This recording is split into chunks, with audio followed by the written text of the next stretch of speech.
I wouldn't have made any changes. I wasn't gonna play to any of those. I am.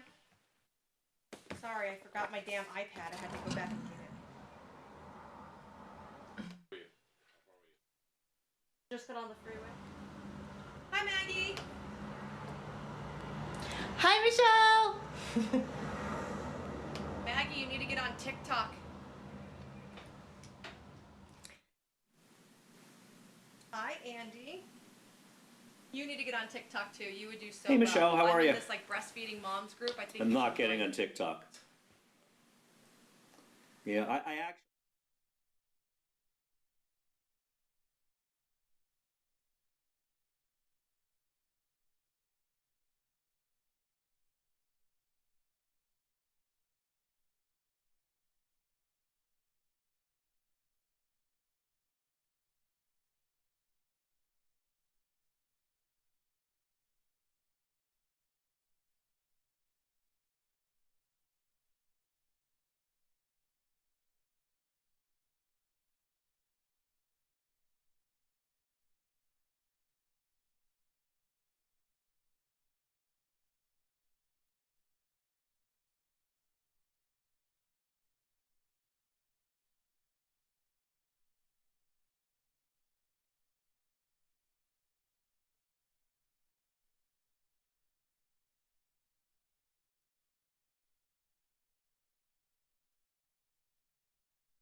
Next on America's Day at the Races, live coverage from Tampa Bay Downs. Cuestión de Tiempo is the standout in today's featured turf sprint, seeking a third win in his last 5 starts.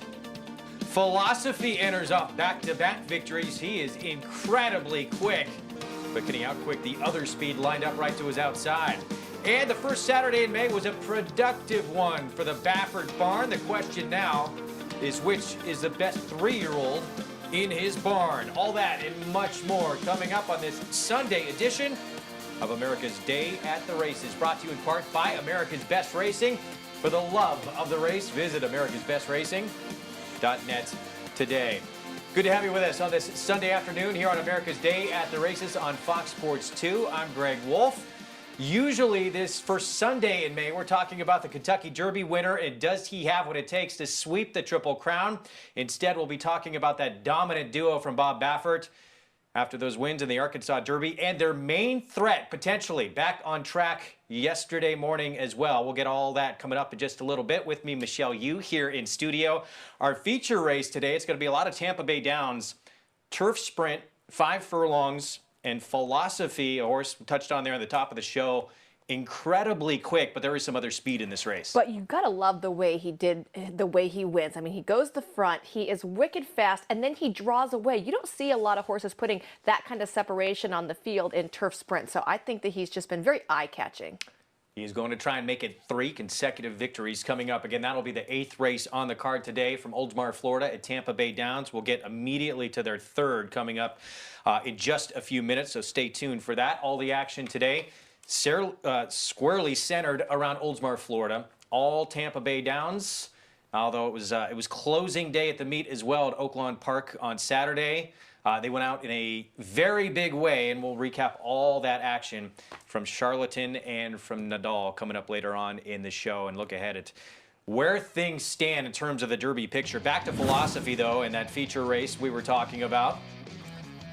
Here he is, again, back-to-back victories, and he's done it on the lead in each of these instances for Kent Sweezy. And he looked so good last time out. I mean, you like a horse that goes gate to wire because we're talking about a turf sprint, then you don't have to overcome traffic and you don't have that limited amount of ground to have to try and make up. I mean, look at him pouring it on right here. Just the separation between him and the 2nd and 3rd place finisher I thought was tremendous. You don't see that a lot from a lot of different horses. This is going to be a nice little step up for him, but I think that he seems to be all systems go today. 4 for 9 lifetime on the turf. Favorite, though, on the morning line, that is Cuestión de Tiempo. 5-time winner on the grass. Beaten favorite, though, last time out. Usually right in the mix, and if that horse outside of Philosophy does go with him early on, Cuestión de Tiempo would love that setup. Well, yeah, that's the thing, right? If another horse goes, he's going to be definitely in the perfect setup. But we have to remember, too, like a horse like Philosophy is not coming backwards. I mean, 5 furlongs is well within his wheelhouse. He is going to go. So should no one else go, you can't rely on the fact that that horse is going to get tired. Cuestión de Tiempo has to keep up the tempo. He's going to have to send a little bit early. You're going to be flying early on in this race. Again, 5 furlong turf sprint, our feature race. That is coming up in the 8th at Tampa Bay. Here's all the action we're bringing you today. The entire remainder of the card from Tampa Bay Downs. This is brought to you by Claiborne Farm. 100 years of doing the usual, unusually well. Beautiful weather on this Sunday afternoon in Oldsmar, Florida. Fast main track. And that turf course listed as firm as well, including that feature race, which will be contested over the lawn. If you're watching from home or wherever you may be, you can play along with the races. Get signed up, started with Now Bets. New members get a $20 free play with the promo code BET20. Go to NowRbets.com, enter that code BET20, and sign up, and you get that $20 in your account literally within minutes, and you can bet on any action we're showing you all afternoon long. Go to NowRbets.com/BET20 to get involved. You can also follow along and do handicapping on your own with free Equibase past performances on Now Bets. Go to NowRbets.com/Fox Sports. Download your free past performances on all the races on today's show and every show that we bring you here on Fox Sports 1 and Fox Sports 2. Play along and do your own handicapping as well. All right, we're going to get into it. We're going to go to Tampa Bay right now. Their 3rd race, just 3 minutes away. Morning line favorite, it was the 9, Eyes of Glory. This is a maiden claiming race. Everyone looking for that first win of their career. Mile and a 16th. It's on the turf. And Eyes of Glory, Michelle, taking a drop in the claiming company for the first time in his career. Yeah, he hasn't had very many positive starts at the maiden special weight level, so I think that this is a needed class drop for him, but I definitely prefer others in here. Here's, believe it or not, huge price drops in class. And needed it. He was no menace on debut. Bahamian Star, 71-1 for start number 2. He'll be making his first start on grass as well as his first start routing, and he was hindered at the start of his career debut. Another one going to be trying turf for the first time, has not fared well on dirt. The 3, Miss You Maxwell. But he is by a turf sire in Mr. Speaker, so could move forward on the grass. Another dirt debuter, the 4, Glacier Park, comes in from Laurel in Maryland. Taking a little class drop here and obviously needed. Hopefully the turf will be more suited to him. Second betting choice on the board, the 5, Class Dropper, who did get on the turf against Better last start. This is my top pick in here, Jangada. I thought an okay improved effort getting on the grass. Battle Creek, the 6, hit the board at this condition last start on the grass. I like Battle Creek. My second choice in here as well. Has not had clean trips in both grass outs. Appraised, there's Battle Creek. Again, 6-1 on the board. Appraised the 7, 7-2 on the board. Daniel Centeno for Ken Sweezy. Oh, little horse right here. The son of Shanghai Bobby. Last time out didn't run great, but you go 2 back to the mile, the maiden 50. And, you know, prior to that, all of his races have been not bad. He's actually stakes placed, so he brings in some back class. Horse to beat, the 9 Eyes of Glory.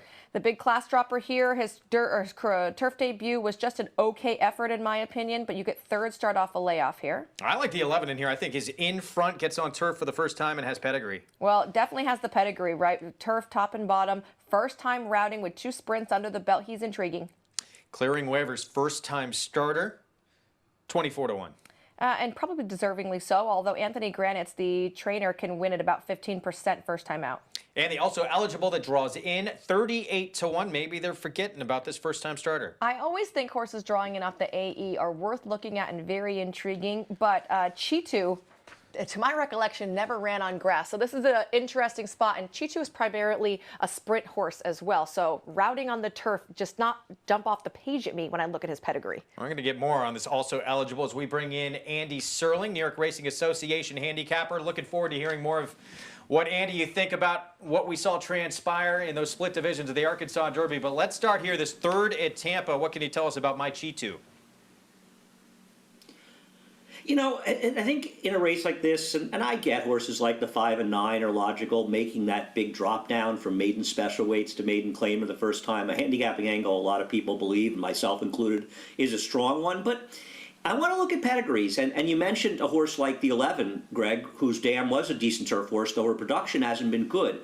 If you look at the 13 Mike Chitu's dam, now Michelle is not wrong, the sire side does not scream turf, but the dam side does. The dam ran for a trainer, Roy Lehrman, that I'm sure some of the people that watch may be familiar with, who races down in Florida and races in New York as well. And she was a winner in the grass, but more importantly, 2 of the 3 foals that she produced ran the grass. And not only did they win, or 2 of the 3 that tried the grass, but every one of them improved significantly on their dirt form. So this one has some sneaky turf pedigree in the dam side, and at 40-1-ish, first time in the grass, I got to take a small shot with the 12 Mike Chitu, using the 3 and 4 as well as some bombs. We'll see what Maggie thinks, though. All right, yeah, 40-1 right now, and that also eligible, that 13. Let's get to Maggie Wolfendale right now. And Maggie, your thoughts here on this 3rd from Tampa Bay? Well, Greg, I'm interested in a first-time turfer as well that has a bit of turf pedigree, and that's number 4, Glacier Park. Now, this one by Bodemeister. We've seen some Bodemeisters run well and effectively on the turf, but on the dam side, Snowtop Mountain, she was a multiple graded stakes winning turf mare, and has produced at least one other son or daughter to win on the turf. So I think Glacier Park shipped down to Tampa with the intention of running on the turf, and now finally gets to do it. So I think he is a bit interesting here, as we do have some first-time geldings as well to mention. Number 7, Appraised, as well as your long shot, Gregor, kind of interesting horse, and Told It All, reported as first-time gelding. So always an angle that I like to look for as well. Yeah, the 7 on the board. Thanks, Maggie. 4-1. The 11 at 8-1, but the one she likes, Glacier Park, the 4, 14-1. So both Maggie and Andy going with some big prices here in this third from Tampa. Snow Top Mountain was such a nice mare. That horse also has a half-brother named Gravitos who was on the Kentucky Derby trail for a little bit. But I'm still going to stick with my top pick as the 5. Jangada in here. He gets second-time Lasix, which is the angle that I really appreciate. First-time Lasix is okay. I think that they really move forward with that second-time Lasix. And, of course, the class drop from maiden special weight in for the $32,000 tag is not going to hurt this Godolphin homebred at all. Maggie's selection, the 4 Glacier Park, as she mentioned, son of Bodemeister. Of course, that was an Arkansas Derby winner for Bob Baffert as well, and he doubled his total of victories, went from 2 to 4 in a single day with those split divisions and those impressive runs from Charlatan, Nadal we're going to look back on later on in the show. Our favorite here in the third from Tampa remains the 9, Eyes of Glory, and just about everybody going elsewhere in this maiden claiming event. Mile and a 16th. On the turf coming up, just a couple remaining to step in line. We send it out to Richard Grunder for the call. Third from Tampa Bay Downs here on America's Day at the Races. Live coverage on Fox Sports 2.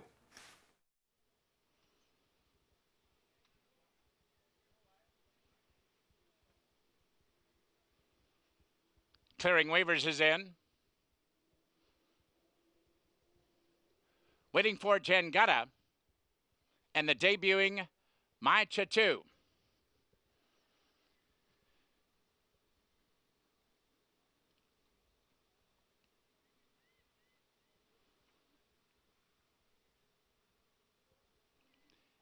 And now there's one more to go.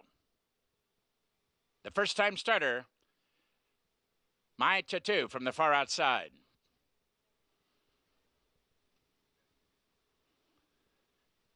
He's now in. They're at the post.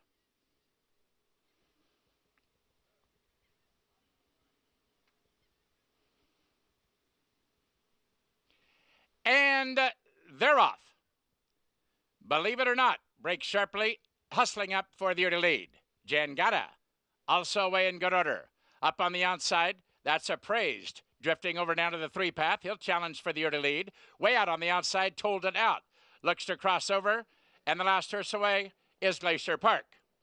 To the first turn they go, and it's Jangada carrying the Godolphin Blue, now sprinting clear to lead by 3. Told It All racing well out from the inner rail. Moves up now to be second.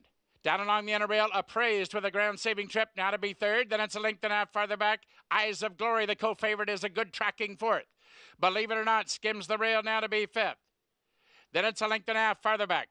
Up on the outside, My Chatu is there sixth. Battle Creek moves up there toward the rail 7th. Then it's 5 lengths farther back to Clearing Waivers along the rail 8th. Up on the outside, Glacier Park is now 9th. Then it's a break of 2. Bahamian Star racing along 10th. And the trailer is the Oakland Park Invader, Miss You Maxwell. To the far turn they go, and Jangada is along the rail and Appraised. On the outside, Centeno turns up the heat and now moves up to challenge second. Up on the outside, Told It All, also shaken up for run, and now he moves 3 wide now to challenge. A length and a half farther back.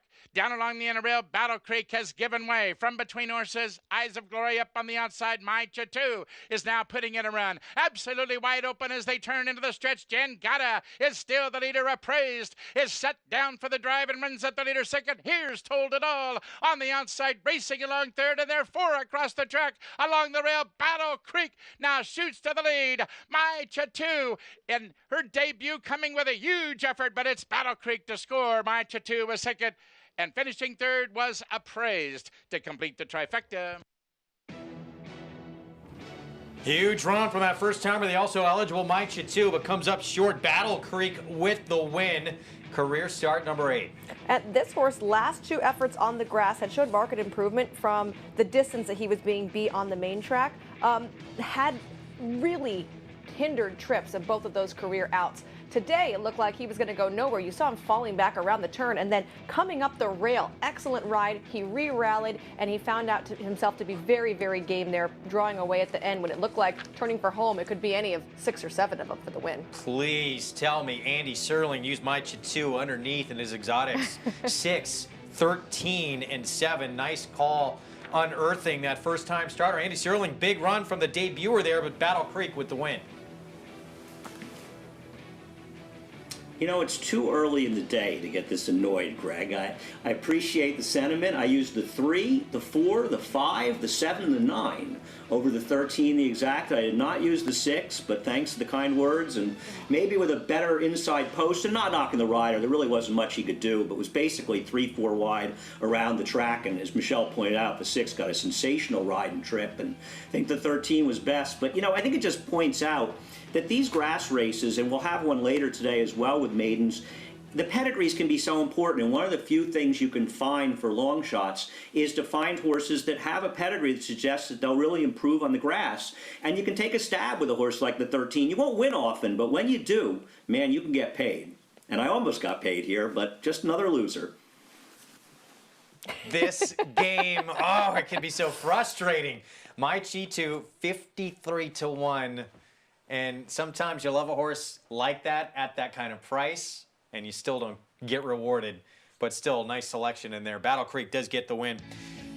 And again, 8th time out gets the win for the son of Tiz Now. We'll have these prices coming up when we return from a short timeout. Just getting started here on America's Day at the Races. Still undefeated. That's a common theme among 3-year-olds in the Bob Baffert barn, but Charlatan. We'll take a look back at his Arkansas Derby win next.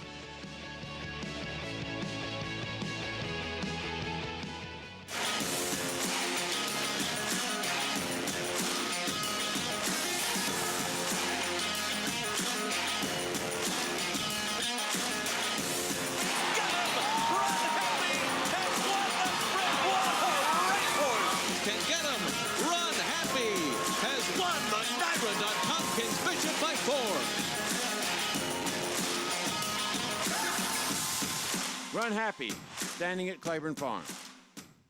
No sport in the world brings the wins home like racing. It's one-of-a-kind, high-speed, high-stakes action, and Naira Bets takes you there.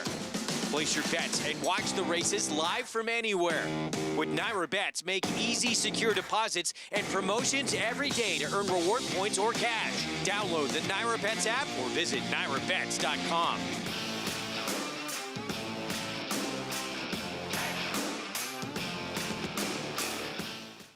Since 1913, the Petaluma Creamery has believed that the best dairy products come from happy cows. It's why owner Larry Peter insists that every cow we milk is born and raised naturally to produce the finest non-GMO organic cheese and butter, like our delicious Spring Hill cheese, produced and shipped from here in California to anywhere you are. Visit springhillcheese.com and use promo code 10OFF to get $10 off your first order and enter to win free cheese for a year. Petaluma Creamery, the best dairy comes from the happiest cows.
Back on America's Day at the Races on Fox Sports 2. Our program, of course, brought to you in part by the incredible sprinter Run Happy. Never lost in his career while sprinting, and now stands at Claiborne Farm at a legendary stall number 1 for $25,000. We're going to see his youngsters hitting the racetrack later on this year. 3rd at Tampa Bay, and it goes to Battle Creek.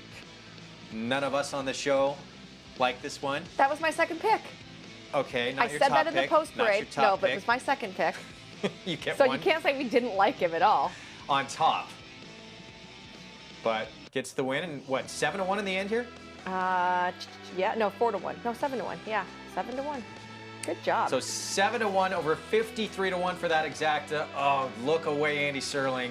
I'm not even going to say it in case he's listening. I know. Oof. That's just $944.80. Maybe someone did it.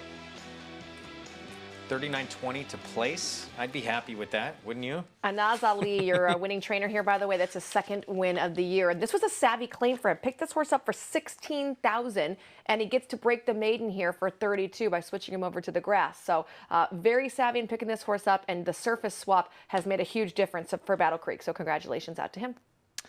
More coming up from Tampa Bay in just a little bit. Obviously, our first Saturday in May, no Kentucky Derby. That will be the first Saturday in September, months down the line. But we did have split divisions, the Arkansas Derby, to take its place. We knew Bob Baffert had such a strong hand in both divisions coming in. And I think the most hyped horse, most excited everyone was to see run was Charlatan in that first division. It looked like, too, look, it was a huge test for him, just the third start of his career, first time going 1 1/8, but he was going to get things his own way. Yeah, we knew looking at paper that this horse was going to go to the lead. There was no other true speed in there. You and I, when we talked about it, I thought, well, maybe the only horse to take it to him could be Basin. And I think Basin actually took a swing at him, getting close. But, I mean, Charlatan, with that natural speed, was just, whew.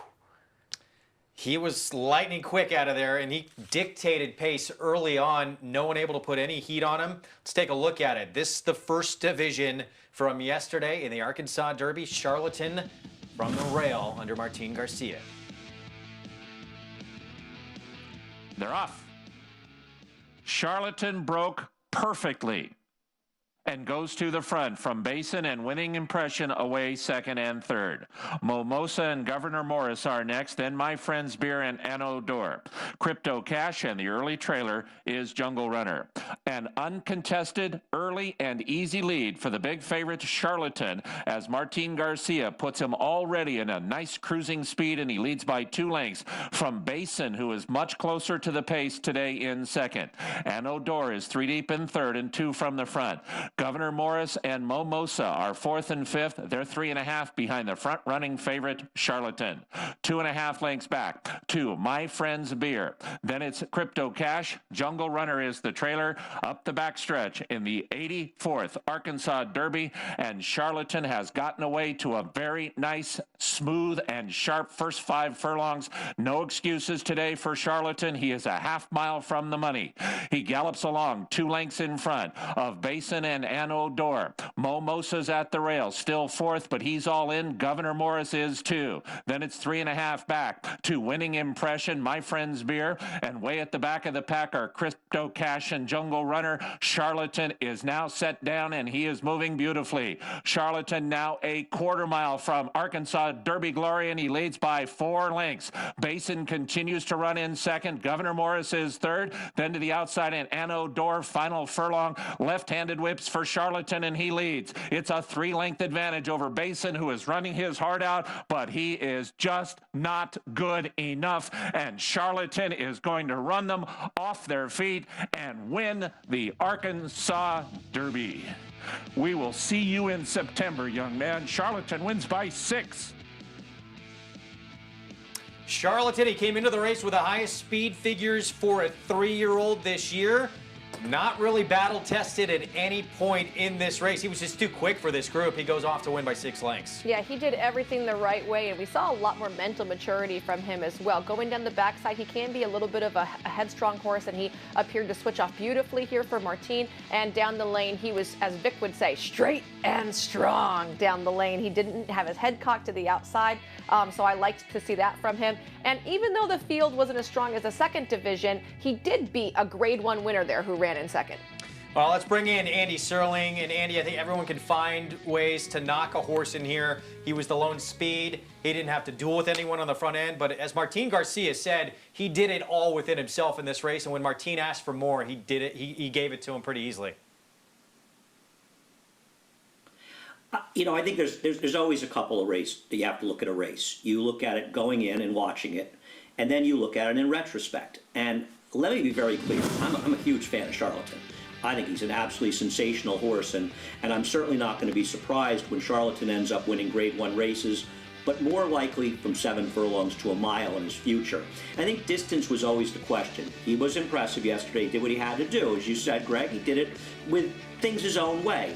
And Basin ran fine in defeat, and what he really showed was that Gouverneur Morris just isn't very good. Because Gouverneur Morris should have been second in this race. He had a perfect trip to sort of suck up for second, and Basin did the dirty work of chasing, but Basin's not a horse whose best races lie ahead going long.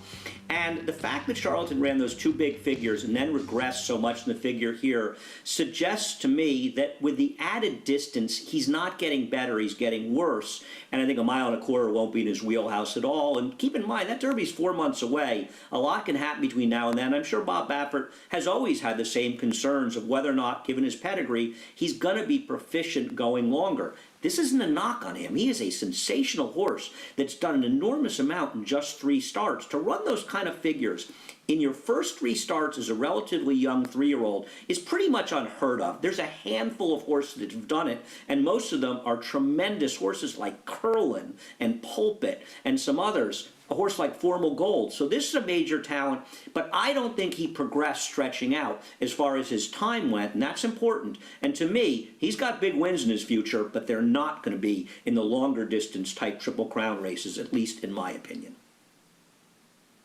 Well, let's bring in Maggie Wolfendale now, and maybe Charlatan Maggie just a victim of his own success. He had run such huge numbers the first 2 starts of his career. Now as he stretches out to 1 1/8, dominant win, but his numbers came down back to earth a little bit.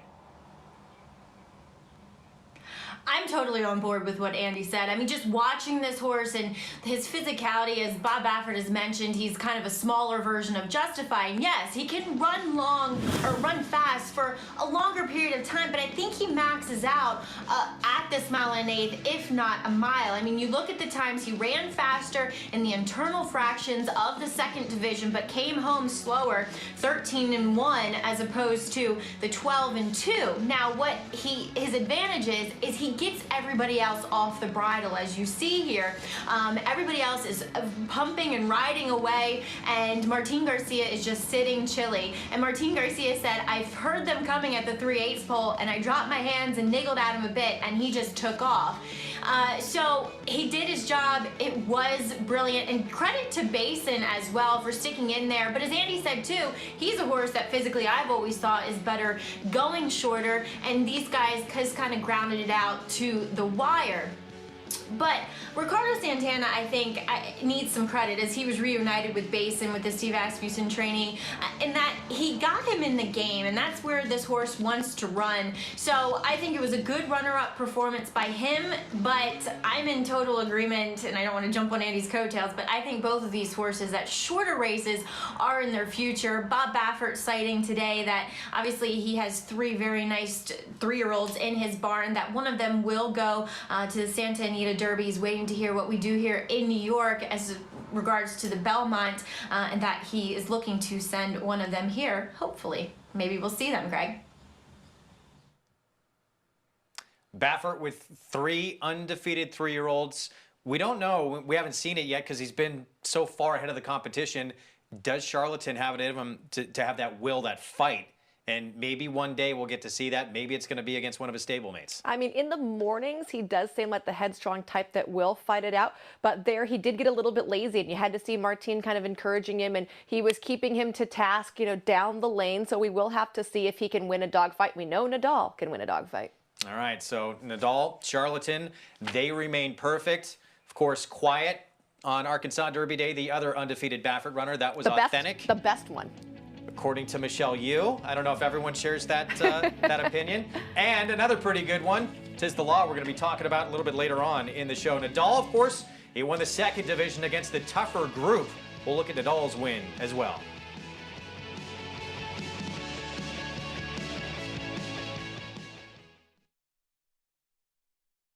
Undefeated Grade 1 winner Mastery won impressively in his 2-year-old debut at Santa Anita. From there, he captured the Grade 3 Bob Hope Stakes and completed his juvenile campaign with a dominant performance in the Grade 1 Los Alamitos Futurity. At 3, the top-rated son of Candy Ride sizzled in the San Felipe. Now, his much-anticipated first crop are bringing top dollar in the sales ring. Mastery, standing at Claiborne Farm. Nobody wants to fall into a leadership presents itself, it beats the alternative. Since 1943, the Jockey Club Safety Net Foundation has been serving those individuals and families in need across every facet of the thoroughbred industry. Help us continue to be the safety net and catch those most in need. Visit tjcfoundation.org to learn more.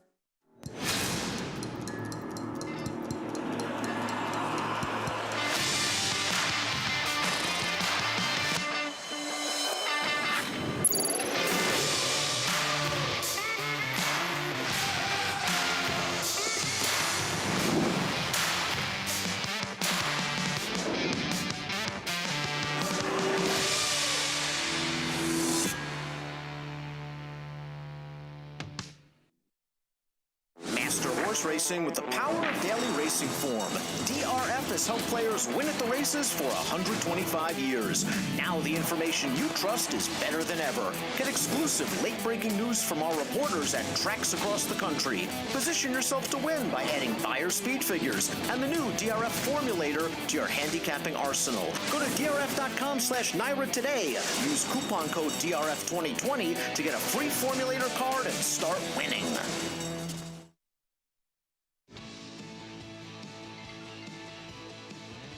Back on America's Day at the Races on Fox Sports 2. It's brought to you in part by Claiborne Farm. 100 years of doing the usual, unusually well.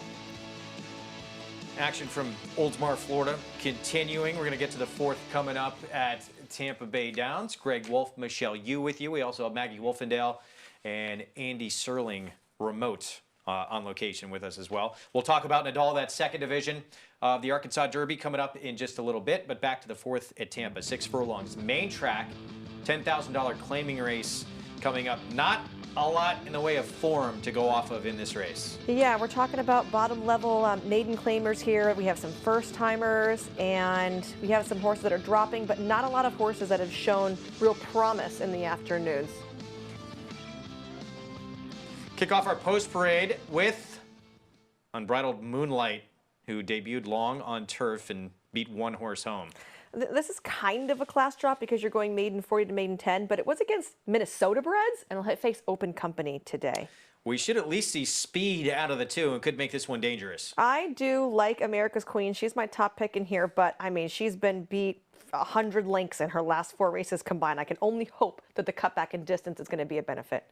Title Field, the 3, makes an equipment change after a debut beating nobody. So not only does she get blinkers on, she gets a full, cup blinker, almost look like an extension blinker on her inside and outside, but I couldn't quite see her inside. We'll keep an eye on that. 9-1, Blazing Ruby, 4th at this level last time out, and the 5, the morning line favorite. 0 for 11 and has not hit the board in 2 starts on the dirt, but the cutback in distance could be a big benefit for her. Royal Glitz, the 6th, 3-1, taking money, a first-time starter. Well, you know, she has a nice pedigree, but she is a 4-year-old firster with a very abbreviated work tab. And yeah, 2 looking at her right works. there, she doesn't. I'm sure she's not sure what racing really means yet. 23-1 on the 7 here, Soy Celeste. Yeah, taking a class drop down, so that's a good thing. And first time out of the barn of Francisco Machado, who's 33% from that angle. Margie's Ruby, 10-1 on the board here in the 8. You know, you go back to the last maiden 10 at Delta, going 5. That was not a bad effort. 19 starts for the 9, Discrimination, and here's the 10 here, Trap Girl. Trap Girl's taking a class drop down and looks to be a little rowdy there in the post parade. She's going to keep those front bandages on. I'd like to see her focus a little bit more. Closest she's been to a winner within 11.5 lengths. So that's our field for this 4th here at Tampa. Taking a look here at the 2 here, America's Queen, and she likely is the one who's going to be out in front leading the way. Well, and that's what I'm hoping. I feel like a lot of these fillies are a little short maybe on talent, and they don't want to catch a horse. So America's Queen doesn't need much catching late in her other races, but if she can go out in the 6 furlongs, is going to be a good distance for her, then hopefully she's still around come wire time. Her last several races have been at 7 furlongs, a mile and 40 yards, and a flat mile on the grass. So we're taking a significant cutback in distance here. And previously, when she's run 6 furlongs, she posted her best effort, which is at Keeneland in April, where she ran 3rd in a maiden 30. So going back to that, she should be the one to beat. Yeah, unfortunately, that was in the mud, but at least she did do it against Keeneland competition. Let's bring in Andy Serling. Andy, we get to test your handicapping skills here in this race. This is always a puzzler for any handicapper when there's not much form to go off of.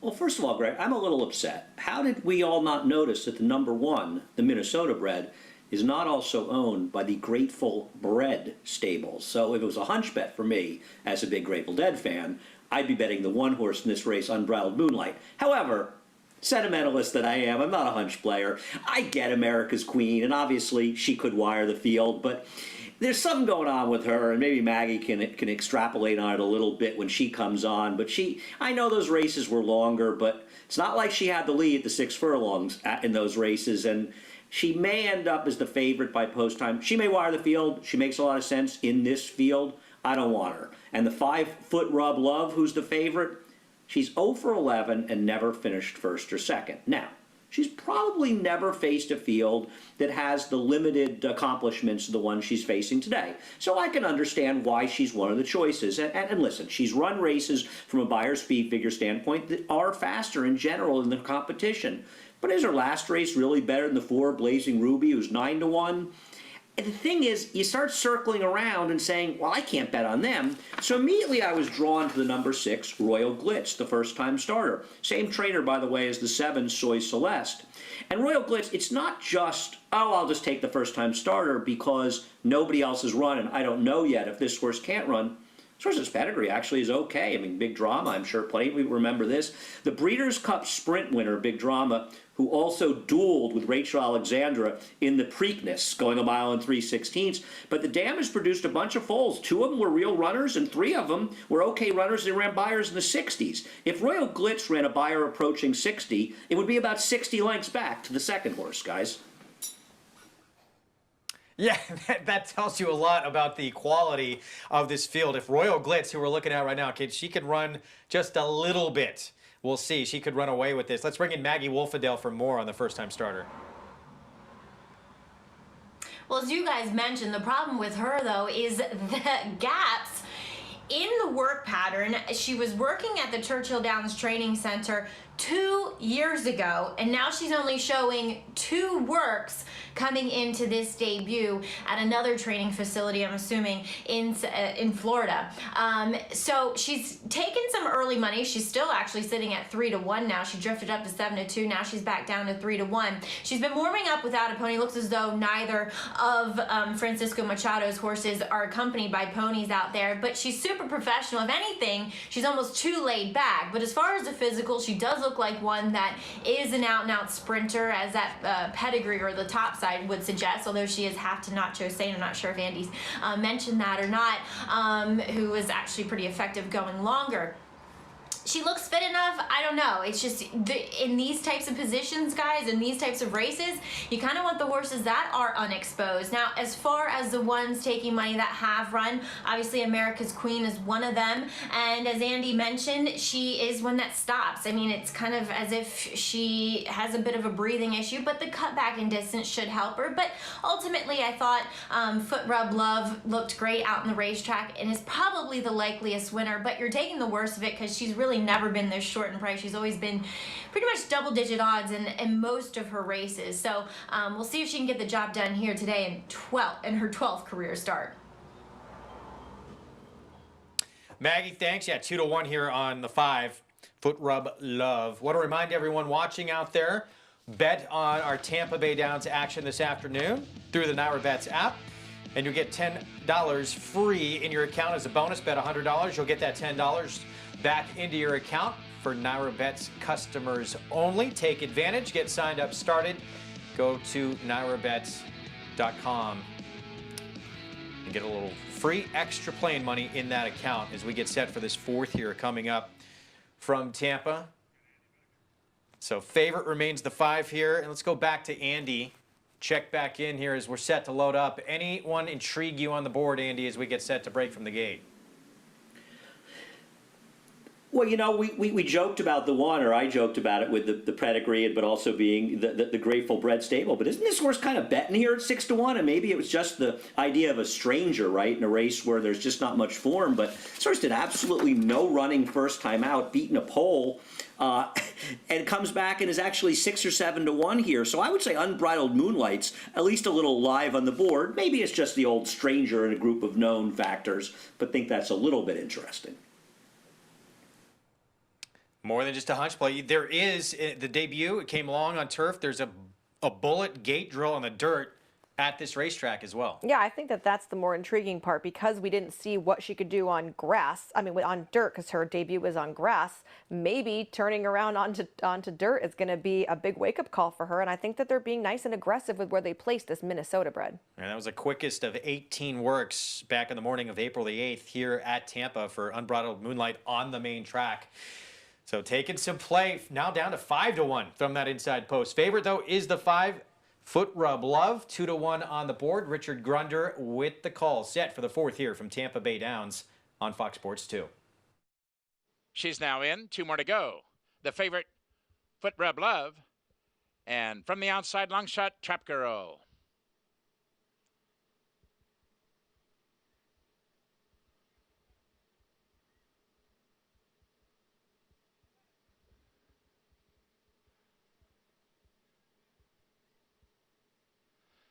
Foot Rub Love.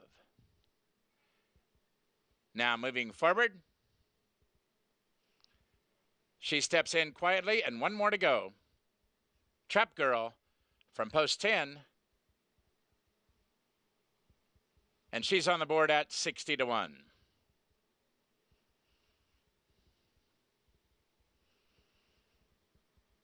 Trap Girl. Fractious behind the gate. Favoritism remains with number 5, Foot Rub Love. On the board at 2-1. Still waiting for Trap Girl.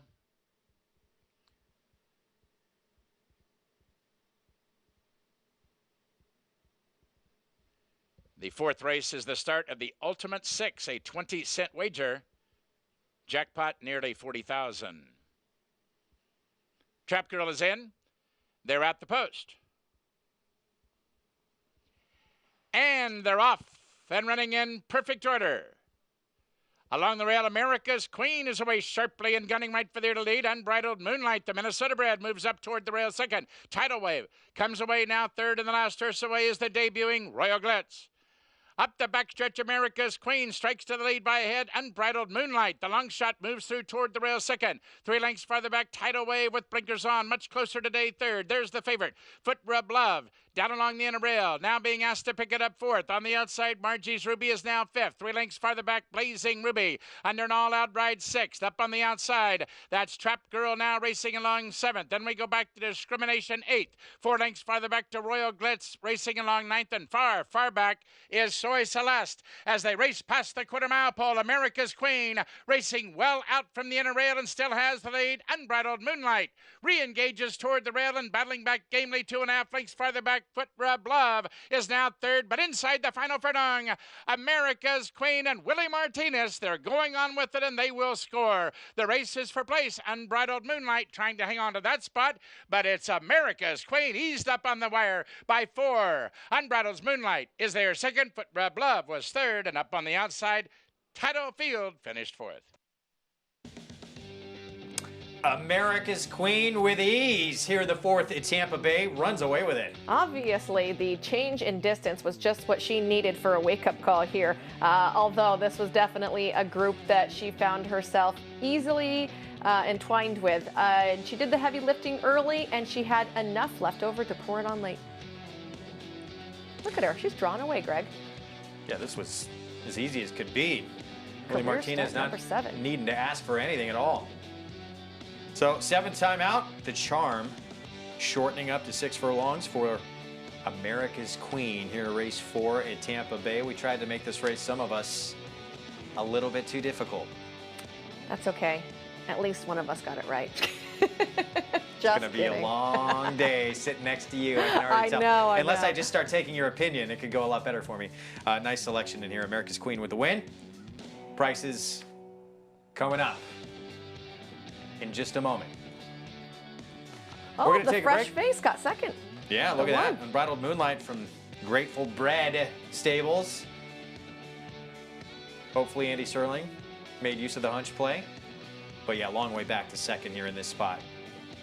Sometimes you could just see that massive reversal of form, facing the right kind of field can make a difference like that. All that matters is she gets to win today and you get your picture taken. All right, we're going to step aside for a short timeout. We looked at Charlatan. What about Nadal, who was arguably the tougher of the split divisions of the Arkansas Derby? We'll take a look back next.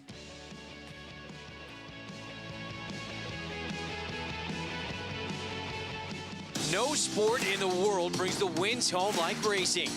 It's one-of-a-kind, high-speed, high-stakes action, and Naira Bets takes you there. Place your bets and watch the races live from anywhere. With Naira Bets, make easy, secure deposits and promotions every day to earn reward points or cash. Download the Naira Bets app or visit NairaBets.com. Sign up for a $20 free play with promo code FREE20. Details at NairaBets.com/free20.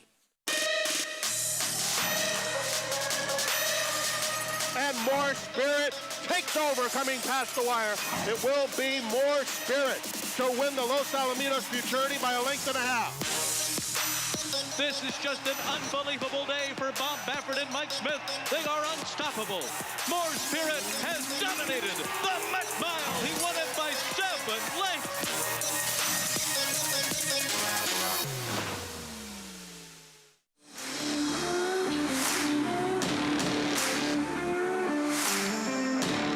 It's very exciting to see them come on out and performing and look just like him, act like him, sleep and eat like Renati. They're pretty nice horses.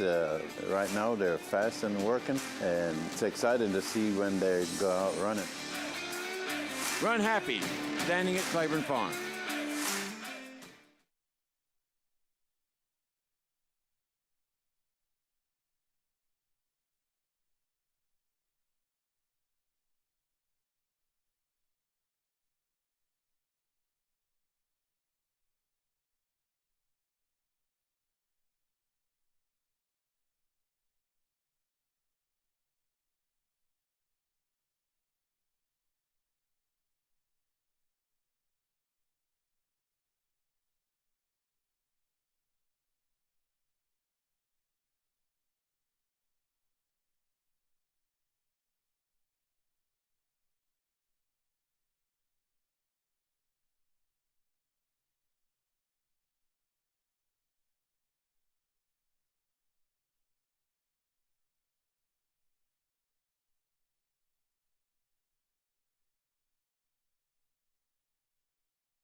Back on America's Day at the Races, Petaluma Creamery, makers of Spring Hill Cheese.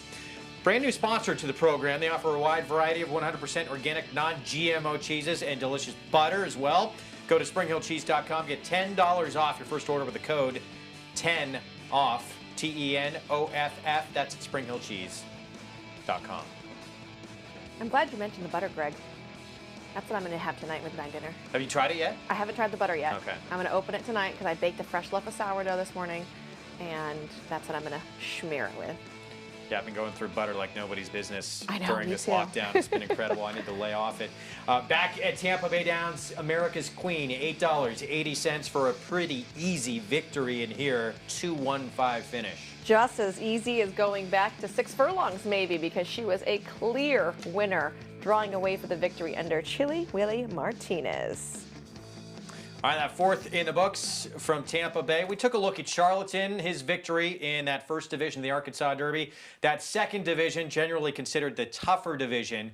And Bob Baffert and his team learned a lot about really like what they did with American Pharoah back in 2015 when he won it, that this horse could sit off, does not have to be on the lead to win. It's what they've been training him to do in the mornings, right? In his workouts, he has been laying off his company and then run when his rider says go, and it worked out perfectly. Sometimes those plans do not come to fruition, but it could not have been planned any more perfect for Nadal. And we knew with Wells Bayou, the Louisiana Derby winner in this field, it could be very interesting. Those two throwing down early. Instead, Nadal said, you go ahead, take the lead. Let's take a look. Yesterday, second division of the Arkansas Derby.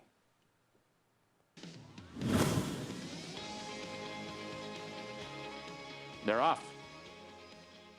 Wells Bayou absolutely beat the gate, and he's going to be able to pick his path for Florent Giroux. Wells Bayou has the lead. Nadal was a step slow early, and now he'll run up into second, but Wells Bayou dictates into the clubhouse turn. Nadal and King Guillermo are second and third. Storm the Court is fourth. Finnick the Fierce and Code Runner are next. Then Tyshawn. He's made his way to the whale.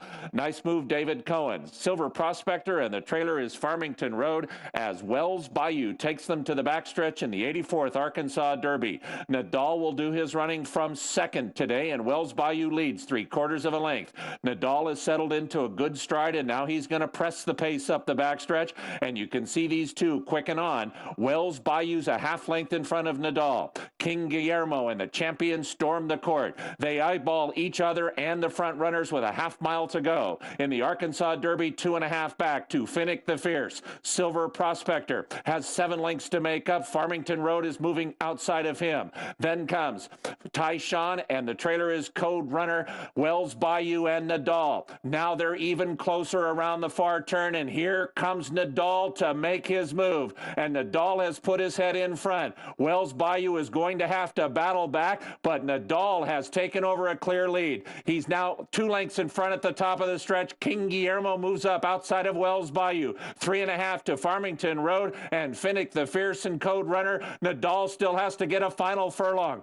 He is 1.5 lengths in front of King Guillermo. Finnick the Fierce runs a big one in third. Nadal is 2 lengths in front. King Guillermo and Finnick the Fierce. It is Nadal undefeated and the Arkansas Derby winner.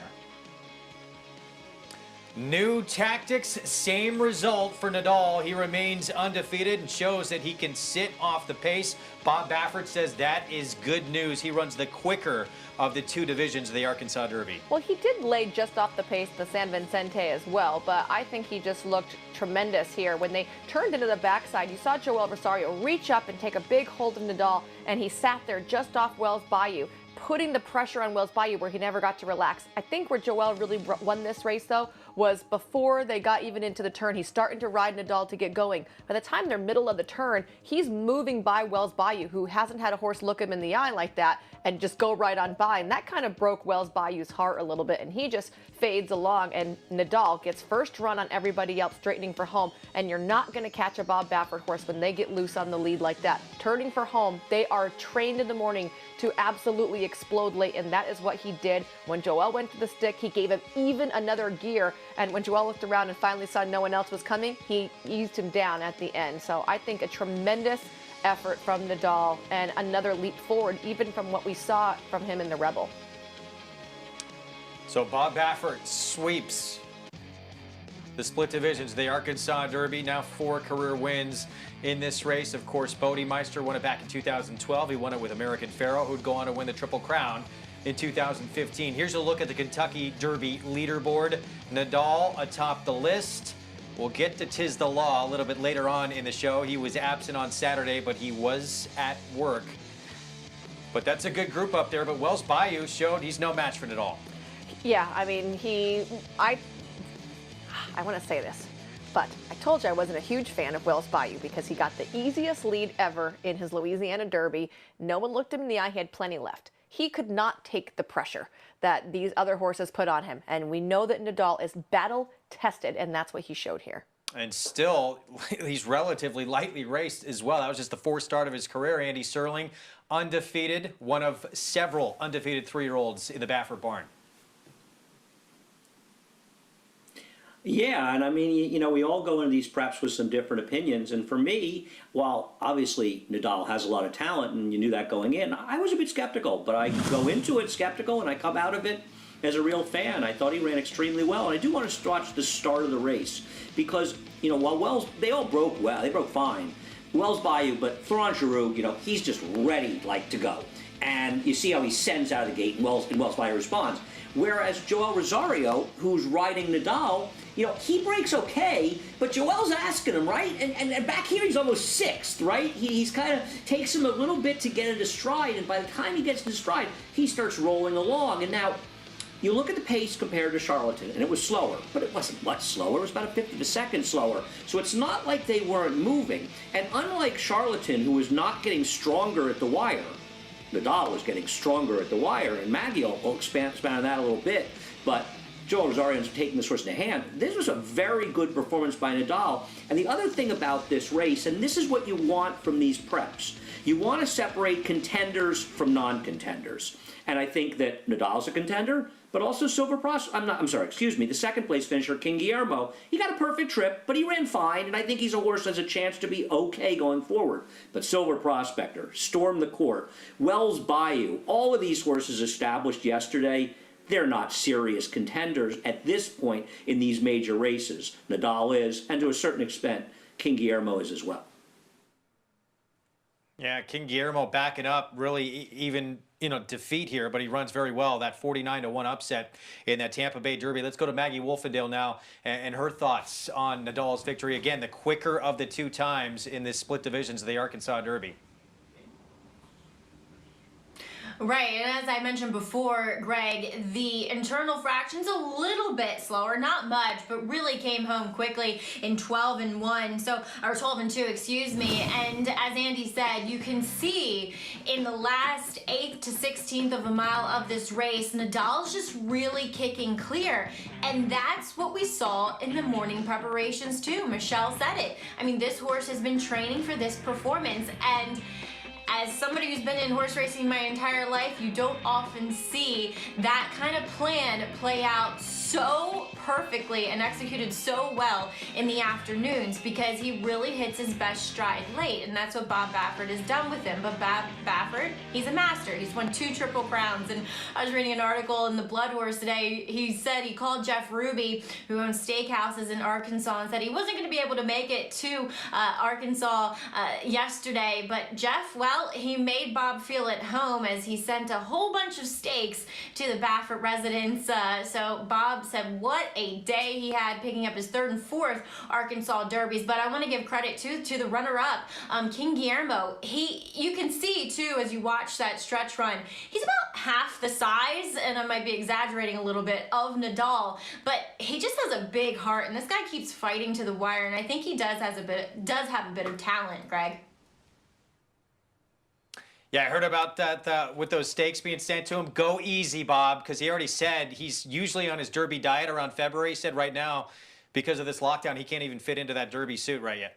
Oh, well, I mean, but he's got plenty of time. If he needs some help with those steaks, I can swing by. We can do a porch pickup. And we got a few more months for him to get on that diet, be able to look good on Derby Day. Again, going to be that first Saturday in September. He was watching it from his couch yesterday. He Grade 1 couch. Extremely pleased. Yeah, that's what he called it. With the results. We will have continuing coverage under the Twin Spires on America's Day at the Races beginning on May 16th. Churchill Downs back into the fold, racing again May 16th. Check your local listings. Coverage will continue on Fox Sports 1 and Fox Sports 2 as we get back to work on America's Day at the Races in mid-May. We're going to take a break. Not just the 3-year-olds in action on Saturday afternoon at Oaklan. Older horses, and by my standards, stepping up for Brett Calhoun. We'll take a look back next.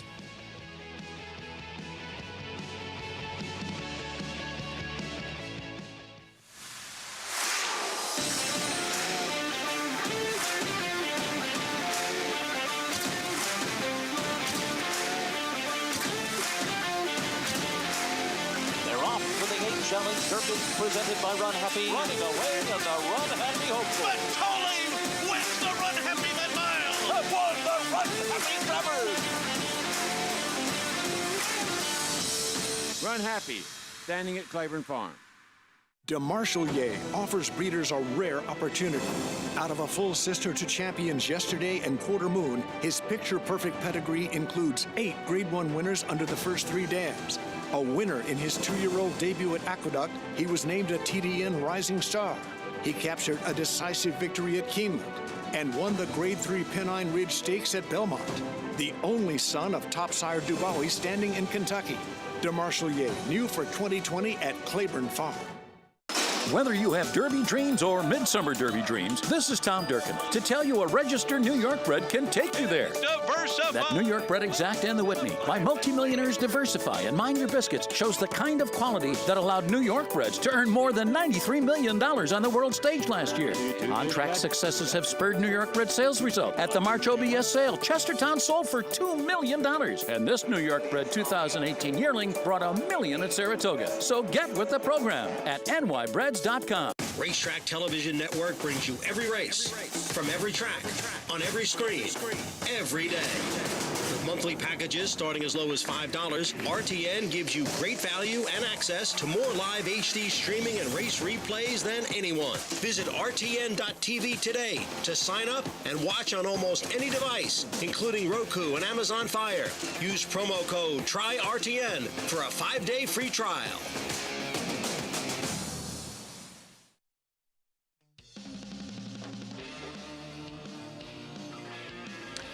Back on America's Day at the Races in the newly named city of Tampa Bay. What do you think the Bucks do? Really, They win the division? really enjoy having an amazing 2 players on their team. Actually, I mean, they've got a really great wide receiver, so you know their core right now is strong, and I like the fact that they're going to protect Brady. They went in the. Sorry, did we get too off track there? Were you a Patriots fan in the Yes. past? Are you now a Bucks fan? No.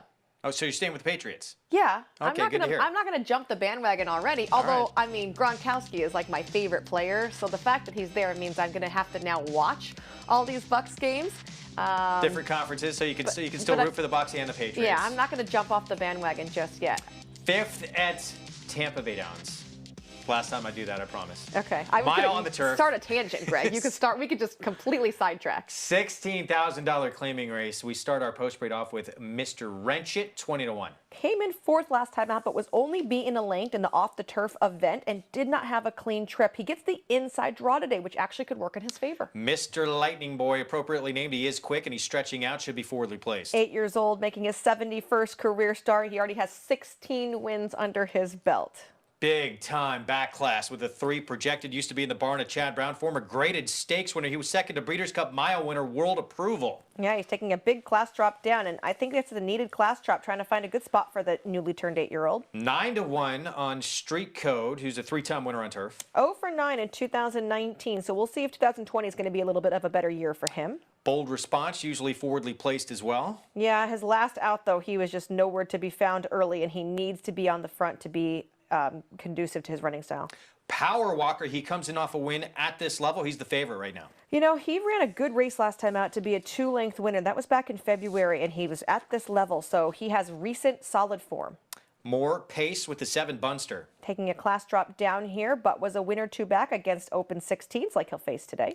Segismundo, the 8 for Juanavila. He was an 8-length winner last time out, but that was on the dirt. He comes over to the turf where he has never won in 4 outs. Yeah, only missed by a neck, though, a couple back. Did get DQ'd out of that race, though. The 9, no sense left. Anthony Granitz. He ran a decent second last time out and should benefit from the pace setup that appears to be on tap. Quality Step is the 10, was just second and a 10 claimer on turf. Yeah, stepping up here, and I don't know, he's run well to 16 condition, but there's a big difference between the open 10 that he couldn't win out and an open 16.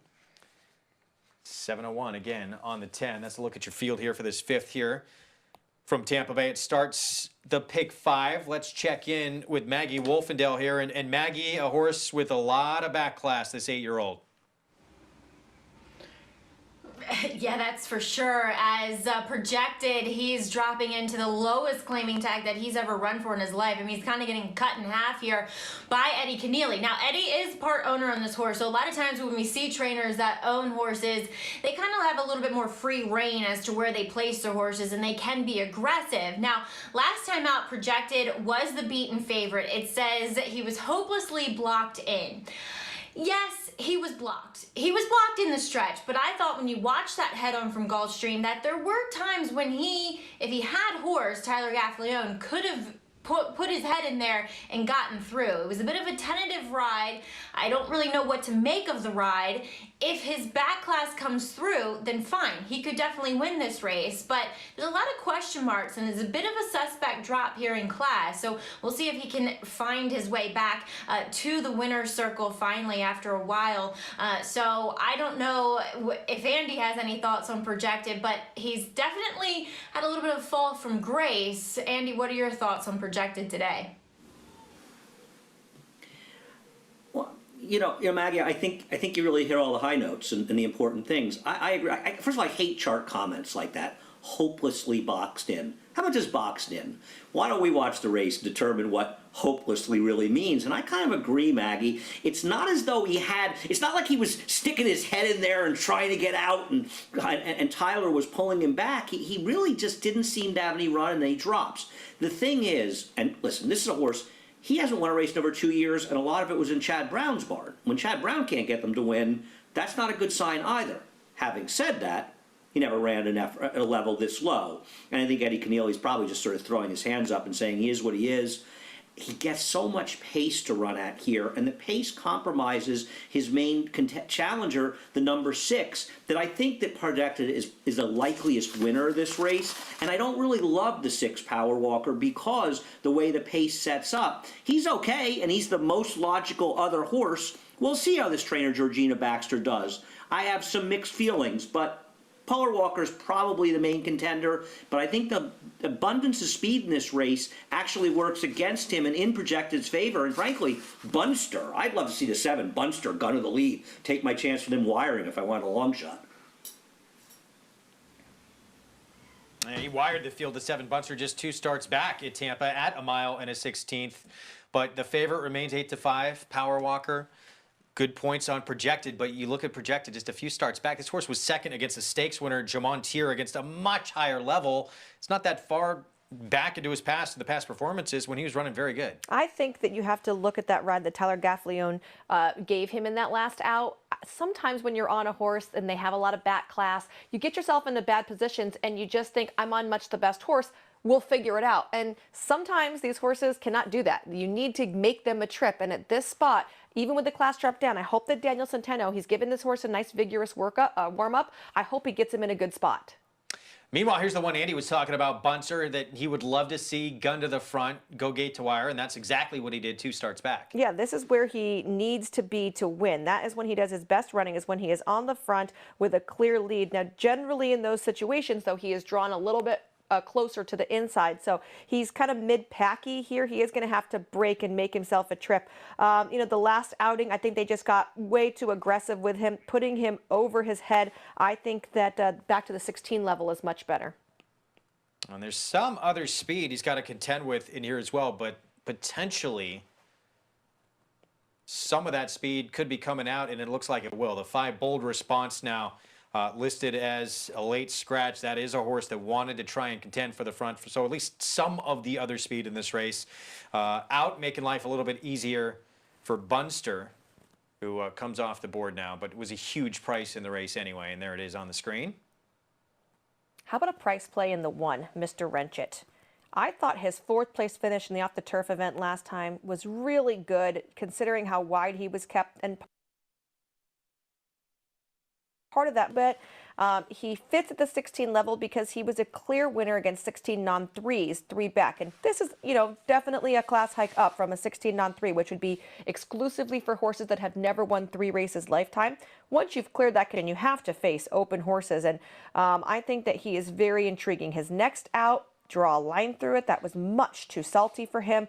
And then that last out wasn't a toss-away race, even though it was on the main track. I think at 18-1, 19-1, he's really intriguing in here. Meanwhile, Andy, some other pace in this race. Horse actually stretching out from a 5-furlong event on the grass. Long shot, Mr. Lightning Boy. Yeah, I know. You know, Greg, we spend so much time together. I mean, we've spent years together at the racetrack. I don't think I've ever spent more time with anyone in my life than I've spent with you at the racetrack, given the last few years, you and Maggie. And you've heard a lot with me about paces in races. And I think one of the things we've learned is there can be fast horses, but so much depends on how they're ridden early. I don't think we're going to argue that while my 7 Bunster can get the lead, or a horse I think has a chance at a price, the 2 Mr. Lightning Boy is the fastest horse early. This horse is coming out of sprints. He was a length and a quarter off a blistering pace going 5 furlongs in his last start. So if his rider wants to be aggressive, he's going to be in front. Now, he's not likely to win, but that would compromise Bunster's chances. Yeah, and you look at who Mr. Lightning Boy faced last time out. He had to go up against Philosophy. That's a horse who's running in our feature sprint today. 5 furlongs on the turf, and that horse trying to win 3 in a row. Maggie, final thoughts as they load up.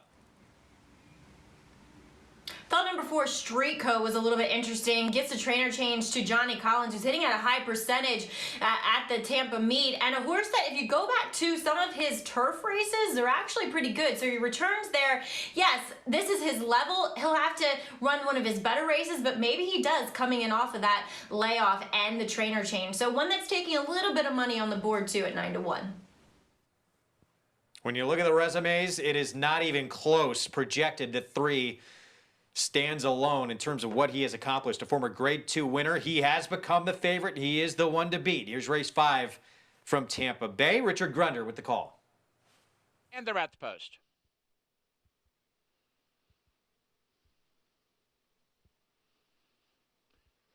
And they're off. Mr. Lightning Boy is away sharply and right to there to lead. Mr. Winchett is there toward the rail. There goes the speedy Bunster.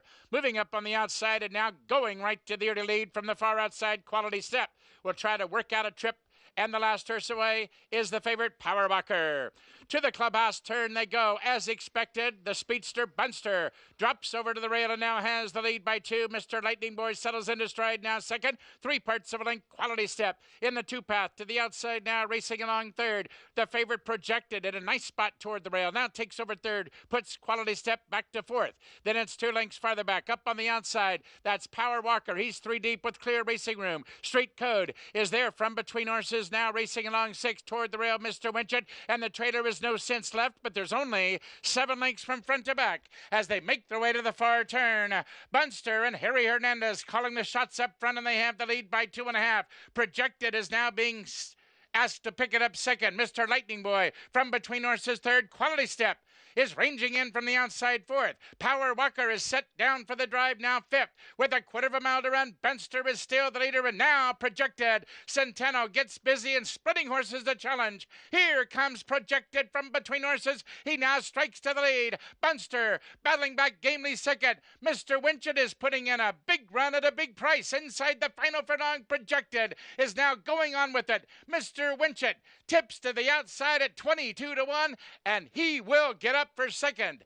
It's close for third. Toward the rail, Bunster hangs on from Quality Step. Sometimes life makes sense in this game. And here Projected won over $600,000 in his career. What he'd accomplished towered over the rest of this group. Gets the job done pretty convincingly. But right here, he was still getting a little lazy. Look, he kind of wanted to be a pack horse and hang out with his friends there. He had to get a really vigorous ride before he wanted to open up and finish this race. So I think Eddie Canale did a very smart move, putting him in here in this company where he didn't have to be at 100% to be the best horse. Andy, he had to drop all the way down to this $16,000 level, but he winds up getting back in the winner's circle. He did, and I want to touch something, and Michelle said it before the race, and she was dead right, that it was up to Daniel Centeno to get position with this horse. And while on paper there appeared to be so many horses faster than him early, he could have been much farther back. But because of his inside post, but also because of Centeno, he got him into great spot. And I think we probably all have the same feeling watching the backstretch. If Projected doesn't win, sitting in the pocket in a race like this, he's never going to win a race. And while he got the job done and he gets a little lazy late, I think that Michelle brought up beforehand, but also Centeno did a very good job of getting that position so he didn't have to get lazy late, or he could get lazy late and still win. Yeah, by the way, Bunster, that speedster, he winds up third in here. Look at the numbers underneath. 22-1 on the 1 horse, 13-1 on the 7 Bunster, who checked in third. So even with one of your top choices on the board getting the win, your exotics underneath, going to get paid if you hit that exacta or trifecta in here. Projected picks up the 7th win of his career. Daniel Centeno, Eddie Keneally with a drop in class. We'll be back with more right after this on America's Day at the Races.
Back on America's Day of the Races here on Fox Sports 2.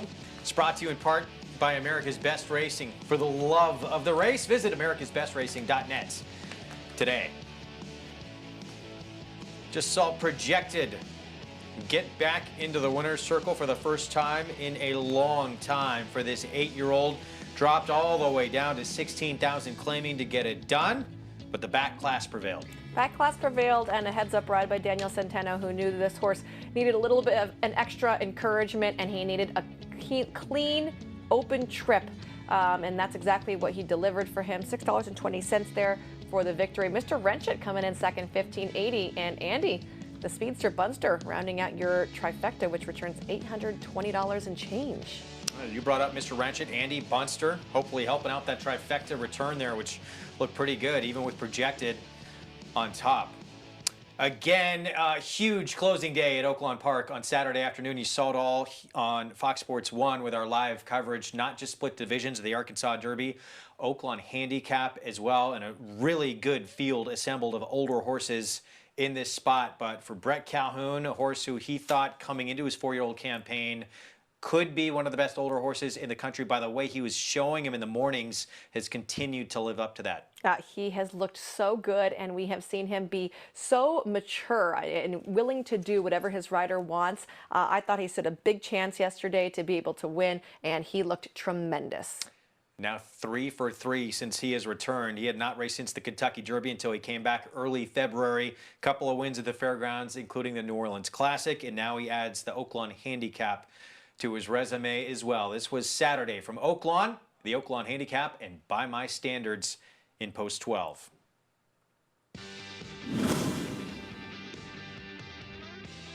They're off. Good start.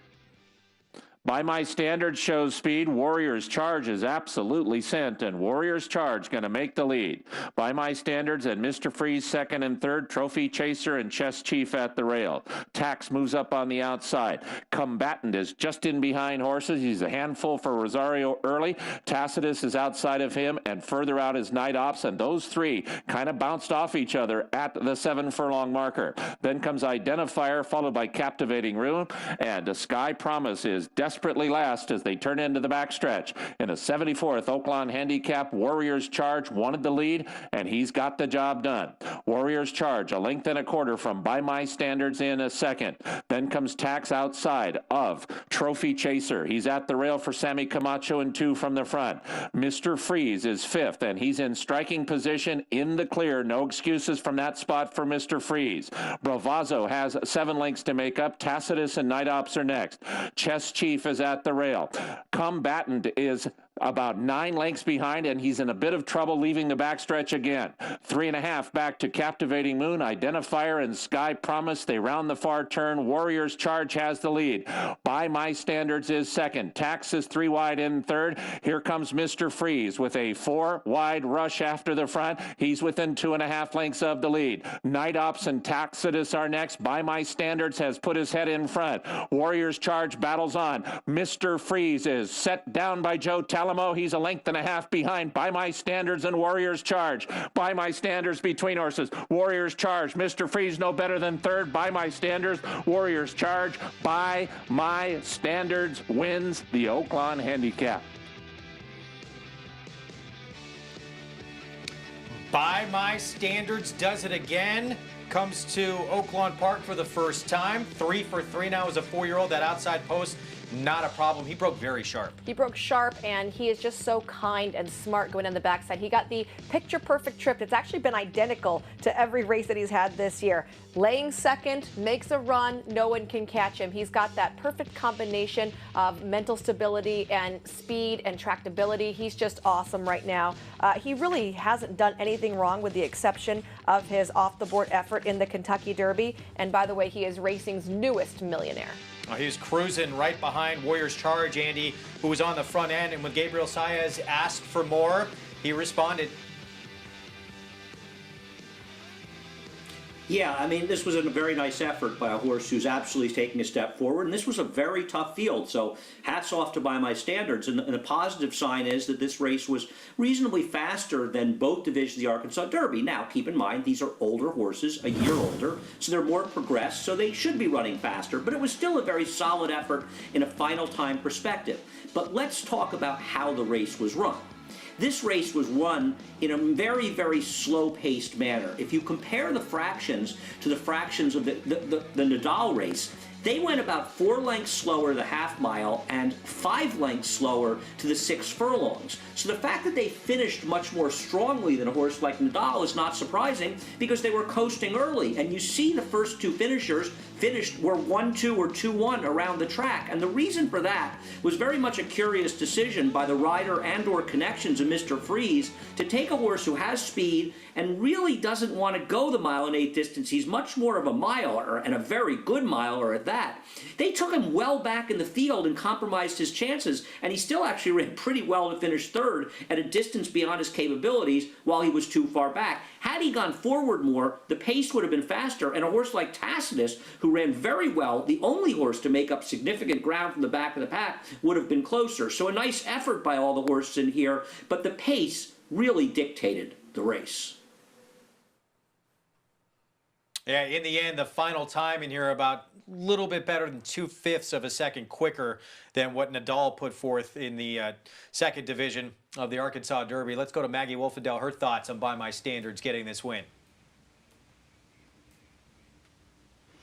Well, I think what Michelle was saying about By My Standards this year is absolutely true, in that he's just comes into his races with this mental preparedness, and coupled with his overall now maturity, and that he's this stronger physical, and you can see in the start of his races how quickly he's braking, and that just speaks to of a horse that obviously his head's in the game, but two, he's physically doing very well. You know, horses, when they maybe aren't feeling as great or really into it as much, they won't break as well, and this horse is breaking sharp in all 3 of his races this year in 2020. And now, as he does become a millionaire here, he also earns his first triple-digit buyer figure in a 102 for this Oaklan Handicap. So Brett Calhoun saying that he's bounced out of the race in great order, that he was bucking and squealing in his stall this morning, so that's a great sign. I've become a fan of this horse, guys. I think there's a big future ahead for him in the older handicap division. And speaking of big things, I want to wish our co-host Michelle you a happy birthday. I just realized it was your birthday, Michelle. I'm mad at you now. Thanks, You didn't even tell anybody, Maggie. Michelle. That's not true. I told you that on Friday. Now I look even worse. That it was my birthday on Sunday. We might have a little present for you. Yeah, right. Thanks, Maggie. Happy birthday. Thanks. All right, we're going to look back at some other big performances. We got a long way to go before the show's over. Trust me. Someone get a cake. There was a pretty impressive 3-year-old filly that was on the racetrack yesterday as well. You might even say maybe the most impressive 3-year-old of anybody. Of the weekend, at least. She went faster than older horses did when Endorsed won in that allowance race. I mean, she went wicked fast. She went faster than the Fantasy did the day prior as well, and that was the stake that she could have wound up in. Here she is on the front end. Gamine, she cost $1.8 million at the sale, so they expected big things from her on the racetrack. All she had to her credit was a 6.5 furlong maiden breaking score, but she really poured it on there, stretching out to 2 turns, shipping across the country, absolutely no problem for Bob Baffert and Martin Garcia yet again. Maggie, just a second start of her career. That final 5/16 it proved to be a bit of a challenge, and she was up to the test, but she went faster than they did in the Fantasy, and she went faster, as I mentioned, than Endorsed older horses did on the same day a couple races earlier. She was impressive, Greg. And that last 16 you mentioned, it kind of exposed a little bit of her greenness. And two, you can watch her in the early stages of the race where she quickly gets to the lead. Her ears are kind of flicking back and forth, and you could tell she's not totally sure as what she's supposed to do, as it was her first start around 2 turns as well. She kind of swapped leads a bit as well early on. And as you mentioned, she was a $1.8 million purchase at the Fasig-Tipton Timonium sale. And I remember I was there standing in the back ring just drooling over, and then she goes into the sales ring, and one of the highest price selling horses obviously of that sale, in particular of that year last year, but ever. You know, you don't really see these big purchase prices necessarily at Timonium, but she's big, she's good looking, and albeit she's out of a New York bred, so Peggy Jane, as Zandy and I were saying, she has a little bit of a modest pedigree on the bottom side, but by that powerhouse stallion into Mischief. So big things to come from Gamine going forward. At that $1.8 million purchase price, that was a record for that Maryland auction. A lot expected of her. 2 starts so far, she's lived up to the billing. Yeah, she absolutely has. And Michael Len Peterson does not mind spending the money over at Timonium, and he has gotten some good horses from that result. And Gamine, I knew she'd been a barn favorite even before she had started, talking about the lady with the long legs. That's what they call her in the barn. And the goal, Bob Baffert has said, we knew it going in, but the goal after that performance, Kentucky Oaks. We're going to sign off on Fox Sports 2, jumping over onto Fox Sports 1 right after this timeout. We'll see you over there.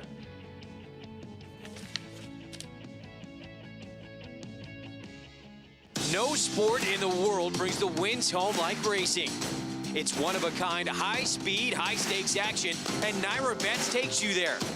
Place your bets and watch the races live from anywhere. With Naira Bets, make easy, secure deposits and promotions every day to earn reward points or cash. Download the Naira Bets app or visit NairaBets.com.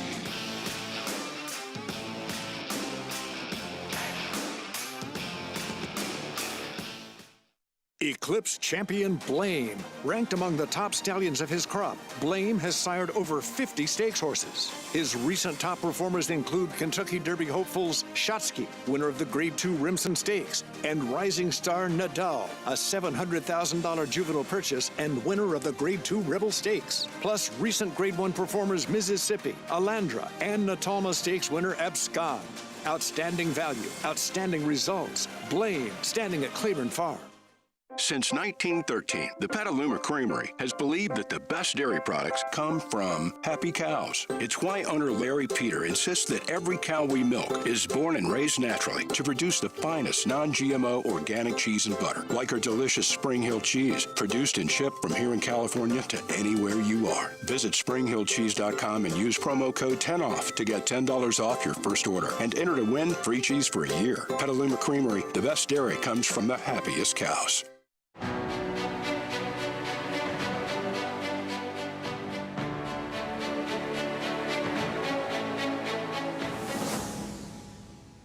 Run Happy is simply super. He polishes off an outstanding campaign with a dominant victory in the Malibu. No medication, no problem. Run Happy, standing at Claiborne Farm.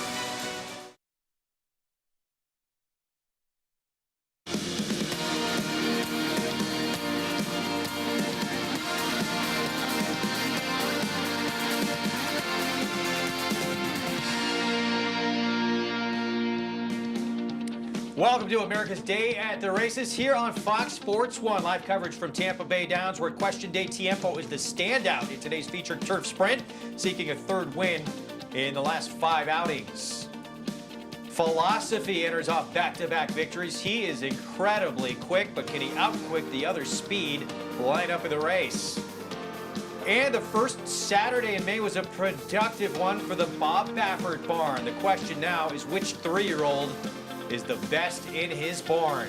All that and much more ahead coming up on this Sunday edition of America's Day at the Races. It is brought to you in part by America's Best Racing.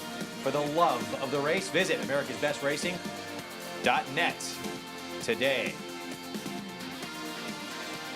Welcome to the show. I'm Greg Wolf. Great to have you with us. Michelle, you with me as well. Usually this first Sunday in May, we're talking about the Derby winner, dissecting the race and seeing what are the prospects for a Triple Crown sweep. Bob Baffert, he's been down that road before, having accomplished it a couple of times with American Pharoah and, of course, Justify. He has 3 undefeated 3-year-olds right now.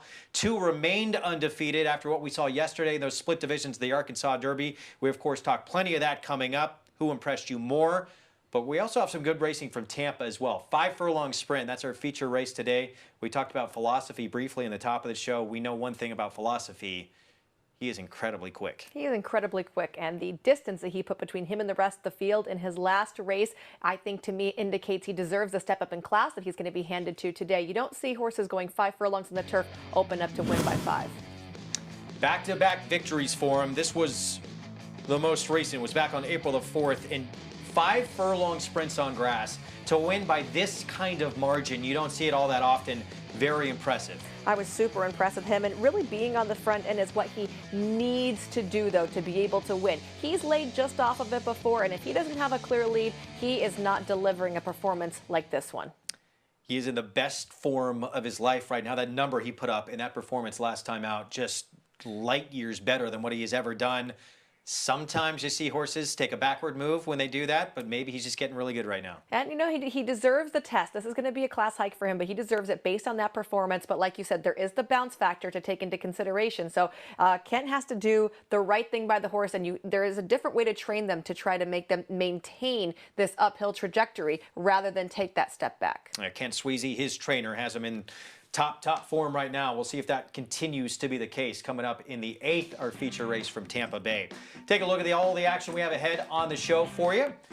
It's brought to you by Claiborne Farm. 100 years of doing the usual, unusually well. Races 6 through 9 ahead from Oldsmar, Florida.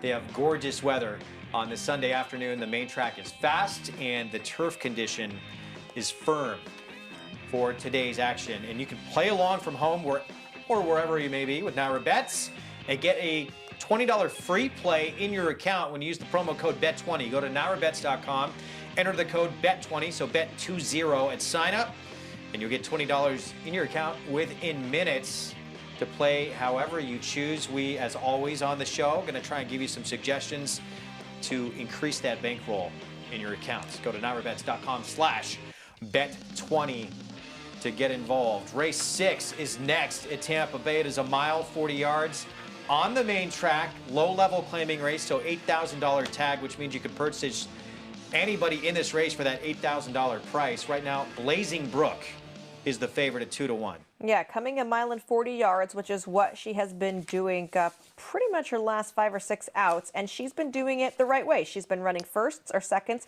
Now she is stepping up in class, and that is going to be the biggest knock against her here because her last 2 outs were runner-up finishes at the $6,000 level. So you weren't winning at that level, you're stepping up. To me, that means maybe play against. Yeah, and the 9-horse beat her in that last out meeting. She's got to face her again, the 3 Denver long shot. Yeah, double-digit defeats in her last 2 career outs, but they were over at Gulfstream. So $8,000 claimers over there are different than the $8,000 claimers at Tampa. 13-1 on our Petunia, coming off a second. Got the win, though, via disqualification. Yeah, she is going to be stepping up here in class. She's been facing straight condition horses, so exclusively for horses not winners of 3 life. Luna, she was the morning line favorite, the 5, and being dismissed a little bit. This will be her first start on fast dirt. She had to have a good record on off tracks, though.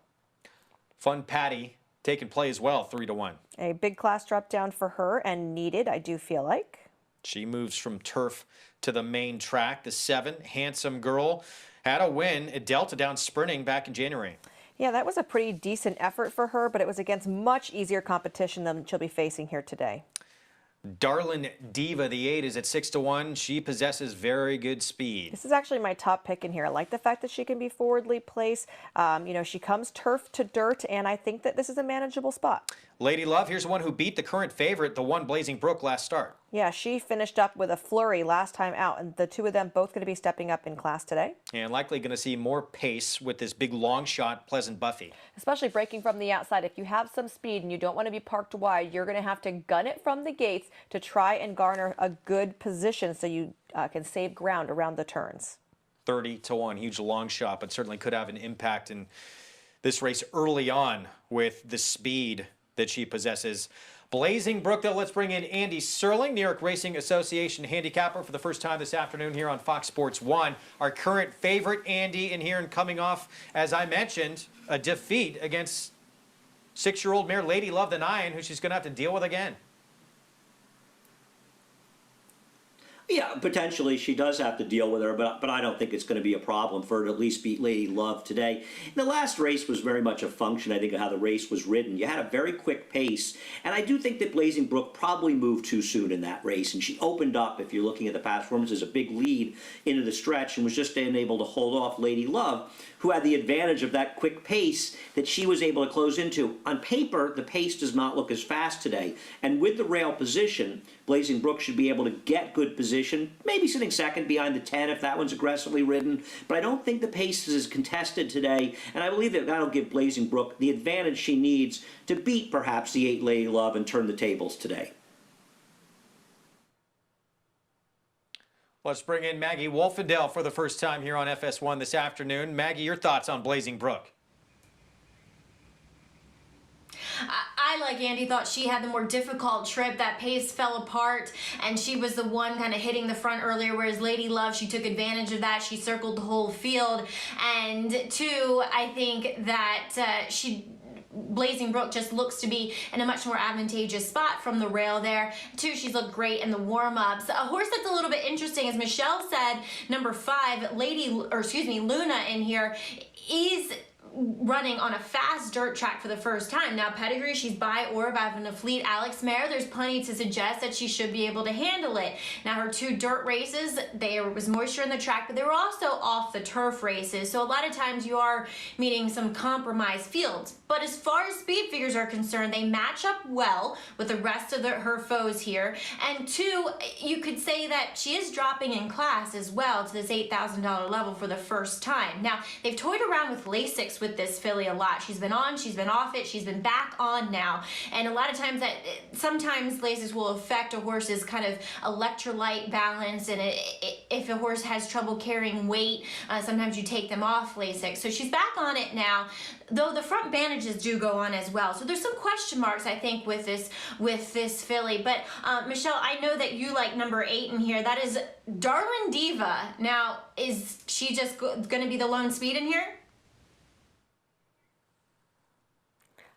I don't know if she's going to be lone speed by any means, because I do feel like the 10 wants to send, especially from the outside. But what I like about Darlin Diva is you go back, her last 2 efforts going the mile and 40-yard distance, which is the distance they'll be traveling here today, and both of those efforts were wins. Now, they were against straight condition horses, so every horse in those 2 particular races could have only won 2 races or 3 races. Now, here in the Open 8, she's facing horses that could have won 20 races, theoretically. So she is taking a class hike from those 2 efforts, but I just like the fact that I know the mile and 40 yards is going to be a good distance for her. Plus, she's won gate to wire. She's also won from just off of the pace. So should Pleasant Buffy decide she wants to go and isn't Darling Diva that's on the front end, I'm okay with that, because she gets first pounce on the leader, whoever that may be. Going back real quick to Blazing Brook as well, the warm-up that she's getting right now is pretty vigorous, so I'm thinking that they want to make sure she gets involved early. Last time out, you heard Maggie allude the fact that she got parked really wide. I think that was circumstantial because of where she was drawn on the outside. She wasn't fast enough to use that speed to get on the lead, but they needed to do something, and because she wasn't quick enough, she ended up parked wide. Here, they want to make sure she's nice and warmed up, so when she goes in the gate, she breaks sharp. He doesn't have to use a ton of her, but if she's kind of on the muscle a little bit, then she can get herself into a good position before he asks her to relax. Let's get back to Andy again here, and Andy with another filly taking support on the board in here. She gets back to dirt, and when she most recently was on dirt, talking about Fun Patty the 6th, she was facing a lot tougher. Yeah, I think she's very much the other horse in the race, and I'm not sure she is in some ways the horse to beat. And she also presents a good complement to the number 1 Blazing Brook, because Blazing Brook is forwardly placed. So if the pace gets hot and takes a toll on her, I think Fun Patty is very much the one most likely to pick her up, and the odds reflect that. She's coming up a turf race. She's better on the dirt probably, and she's just facing significantly better horses in those dirt races, and she takes that big drop down here. To me, Fun Patty is the major threat to the favorite Blazing Brook. Blazing Brook, the favorite. She's been first or second 4 of her last 5. She's ultra consistent. Can she collect another victory? She'll be breaking from the rail. Here's Richard Grunder, race 6, Tampa Bay, here on Fox Sports 1. They're off. Away and running in perfect order. Darlin Diva up on the outside, hustling up for the early lead. There goes Pleasant Buffy, also charging the challenge. Blazing Brook with the down along the inner rail now, comes away third. She's out over heels slightly. Ira Petunia also away with a top flight. And the late running Lady Love, as usual, will spot him about 15 as they circle the clubhouse turn. Pleasant Buffy, she goes on with it and now has the lead by 3. Darlin Diva now settles into a stalking position, now second. Up on the outside, Handsome Girl, then 3-path third. Blazing Brook, the favorite, is toward the rail, inching up a closer 4th. Then it's a break of 4. Handsome Girl up on the outside is now 5th, 2.5 lengths farther back. That's Luna. She travels along 6th. Then it's a break of 3 to Fun Patty 7th. And then a big break of 5 to Lady Love. And far back is Denver. Now it's a strung out field as they leave the half-mile marker, and Pleasant Buffy at nearly 30-1. But now she's being ganged up on toward the rail. Darlin Diva and Blazing Brook, those two run at her. Then it's a length and a half farther back, Ira Petunia, set down for the drive, now 4th. Then it's 4 lengths farther back, Handsome Girl is now 5th with a 1/4 of a mile to run. Blazing Brook and leading jockey Antonio Gallardo finds a seam along the rail and now moves the favorite up to the lead, and now she has it and going away. Pleasant Buffy on the outside. Now racing along second. Ira Petunia is a tiring third toward the rail, and from far back, here's Lady Love as usual. Absolutely flying. Lady Love from 20 lengths back runs by them in front, well handled by Willie Martinez, and she will win it going away and does it stylishly by 5. Blazing Brook was second, and it's close for third between Luna and Fun Patty. Lady Love, she does it to Blazing Brook again. Back-to-back victories over the 4-year-old filly. way, way far out of it. You can see her right now, Greg. She is in the back of your screen if you're looking at the top right now in the pink silks with the blue cap. Look at the sustained move she's actually going to make here under Willie Martinez. The one horse gets every advantage being able to stay near the rail, but when they turn for home, you can see she's actually about 4 paths off of it. Well, that allows Willie Martinez to drop down along the inside and save ground on that all-important turn. So when she comes off the turn, look how much in front she is already. That was just the key move right there. Blazing Brook was too wide, allowed the door to be open for the 9, which is going to give you the same result that they got last time they came head-to-head with Lady Love beating Blazing Brook handily. Well, she beat her by 1.5 lengths last time. Even bigger margin this time around, Maggie.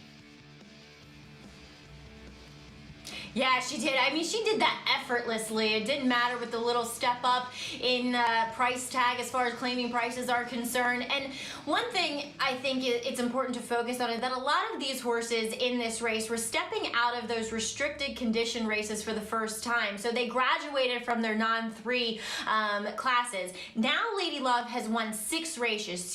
She's 6 for 29 lifetime. She had won 5 races going into this. And I always tend to side with those horses, now in retrospect, looking at this form, that have won multiple races as opposed to the ones who have not. So she just likes to win. She knows how to do it, and she has her own style, that's for sure. She launches that sustained bid from the back of the pack each and every time.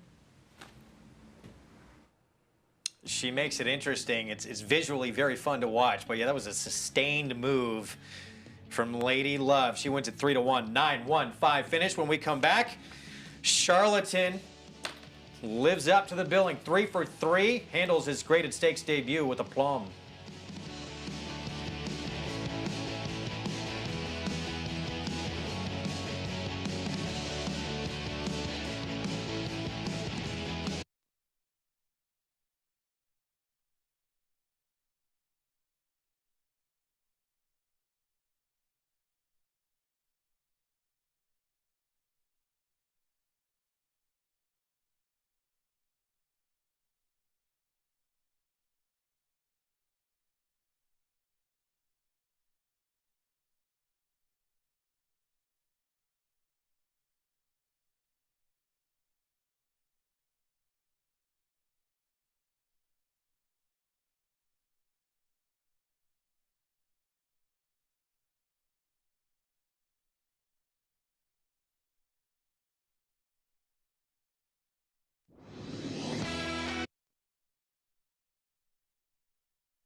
Back on America's Day at the Races on Fox Sports 1. It's brought to you in part by champion sprinter Run Happy. Undefeated in his career while sprinting, and he did it all while racing medication-free. Now stands at Claiborne Farm for $25,000. His offspring hitting the racetrack later on this year. It's going to be a lot of fun to watch.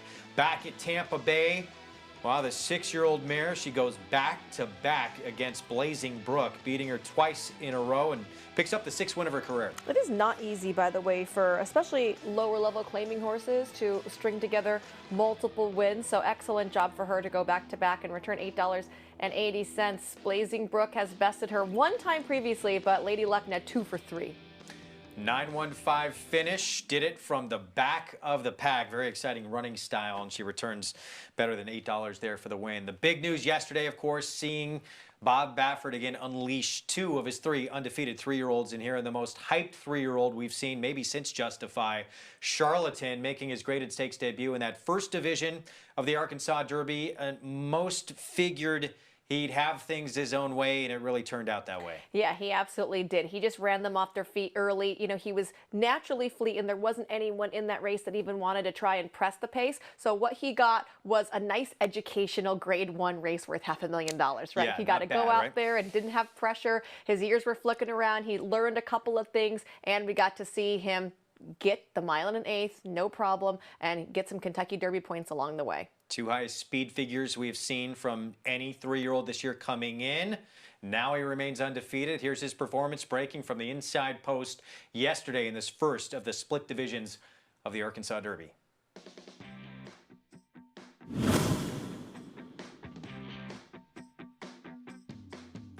They're off. Charlatan broke perfectly and goes to the front from Basin and Winning Impression away 2nd and 3rd. Mimosa and Governor Morris are next, then My Friend's Beer and Anno D'Or. Crypto Cash and the early trailer is Jungle Runner. An uncontested, early and easy lead for the big favorite Charlatan as Martin Garcia puts him already in a nice cruising speed, and he leads by 2 lengths from Basin, who is much closer to the pace today in 2nd. Anno D'Or is 3 deep in 3rd and 2 from the front.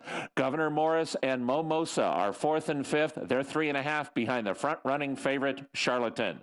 2.5 lengths back to My Friend's Beer. Then it's Crypto Cash. Jungle Runner is the trailer. Up the backstretch in the 84th Arkansas Derby, and Charlatan has gotten away to a very nice, smooth, and sharp first 5 furlongs. No excuses today for Charlatan. He is a half mile from the money.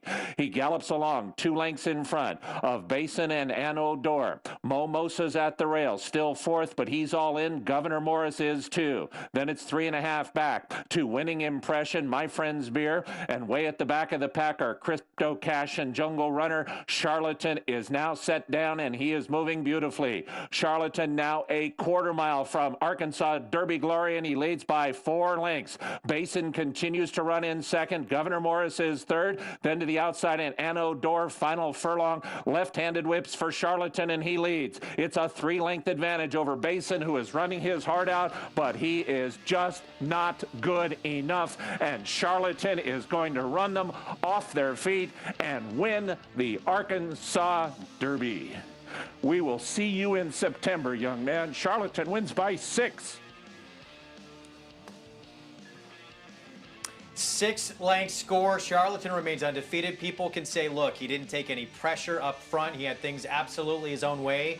Bottom line, he was much the best, and the best thing, he did it really all within himself. Yeah, especially going down the backside, you saw he was clear over a length in front of the other horses, and Martin Garcia was a statue. Meanwhile, behind him, almost every single rider is starting to ride their horse along like, come on, try and get closer. And they just couldn't even make up any ground on Charlatan, who had not been asked a drop yet. So this horse really outclassed this field, and we're talking, there's some graded stakes winners, including the horse that ran 2nd in there, Basin, who's a grade 1 winner when he was 2. So there was a little bit of class to be had, but Charlatan won the way you want to see him win. It was nice for him that he gets the points as well as the grade 1 status, but for him it was a nice educational race too, and that's going to be a foundation building block for him moving forward. Andy Serling joined us now. Andy, he might have spoiled us. He just put up unbelievable numbers the first couple of starts of his career. Came back down to earth a little bit here, but bottom line, he just keeps on winning. Yeah, listen, Charlatan's a sensational horse, and he's my kind of horse. I love a horse that has that speed, that can carry the distance of ground and go fast and keep going. So I am a confirmed Charlatan fan, so I don't want people to misconstrue my sort of negative feelings somewhat coming out of the race. I think he is going to win probably Grade 1 races going 7 furlongs to a mile, especially if he races, we hopefully he does, through his 4-year-old career, because he is good. But the question in race like this, because keep in mind, there's still preps. The Derby's in September. We got a lot of big races coming up and a lot to look forward to, and Charlatan will be players in some of those. I don't think he's getting better with more distance. While he set a fast pace, it wasn't that much faster in the second division, and he finished much more slowly. So I think what we learned is he's not getting better with distance. He's still efficient, and he's still so good that he can win, especially against overmatched rivals going longer, but he's not a better horse going longer, and his pedigree suggests that. So I think his future in top races lays in 7 furlongs to a mile race. I love Charlatan. I just don't love him in a race like the Kentucky Derby at 1.25 miles. Yeah, hard to knock a win when you win by 6 lengths. But Maggie Wolfendale, as we further dissect this race here, what did we learn about Charlatan? Maybe more to Andy's point in the 3rd start of his career here as he stretched out to 1 1/8 miles.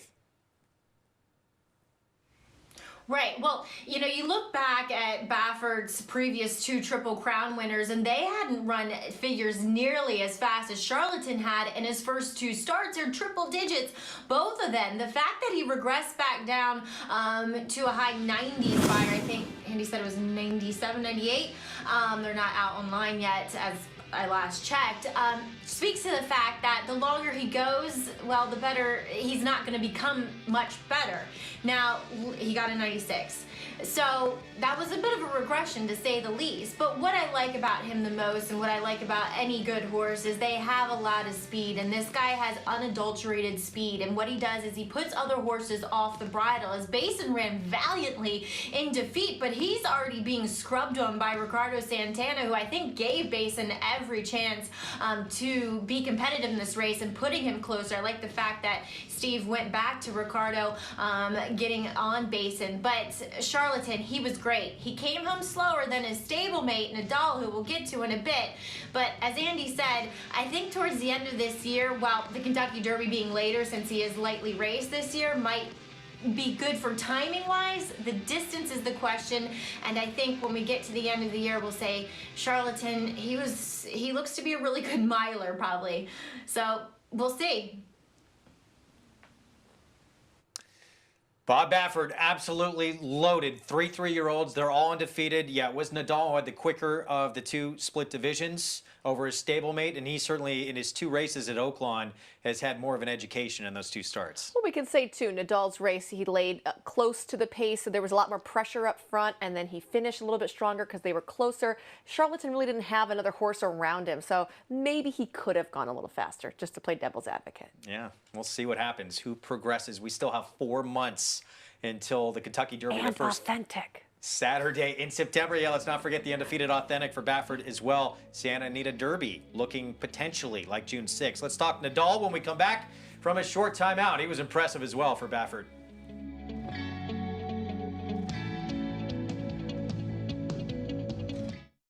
DeMarchelier offers breeders a rare opportunity. Out of a full sister to champions yesterday and Quarter Moon, his picture-perfect pedigree includes 8 Grade 1 winners under the first 3 dams. A winner in his 2-year-old debut at Aqueduct, he was named a TDN Rising Star. He captured a decisive victory at Keeneland and won the Grade 3 Pennine Ridge Stakes at Belmont. The only son of top sire Dubois standing in Kentucky. DeMarchelier, new for 2020 at Claiborne Farm. Nobody wants to fall into a safety net, but when adversity or hardship presents itself, it beats the alternative. Since 1943, the Jockey Club Safety Net Foundation has been serving those individuals and families in need across every facet of the thoroughbred industry. Help us continue to be the safety net and catch those most in need.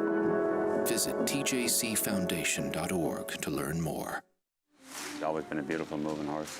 Got a great attitude, real simple to be around, and you know, and he's done everything we've asked him.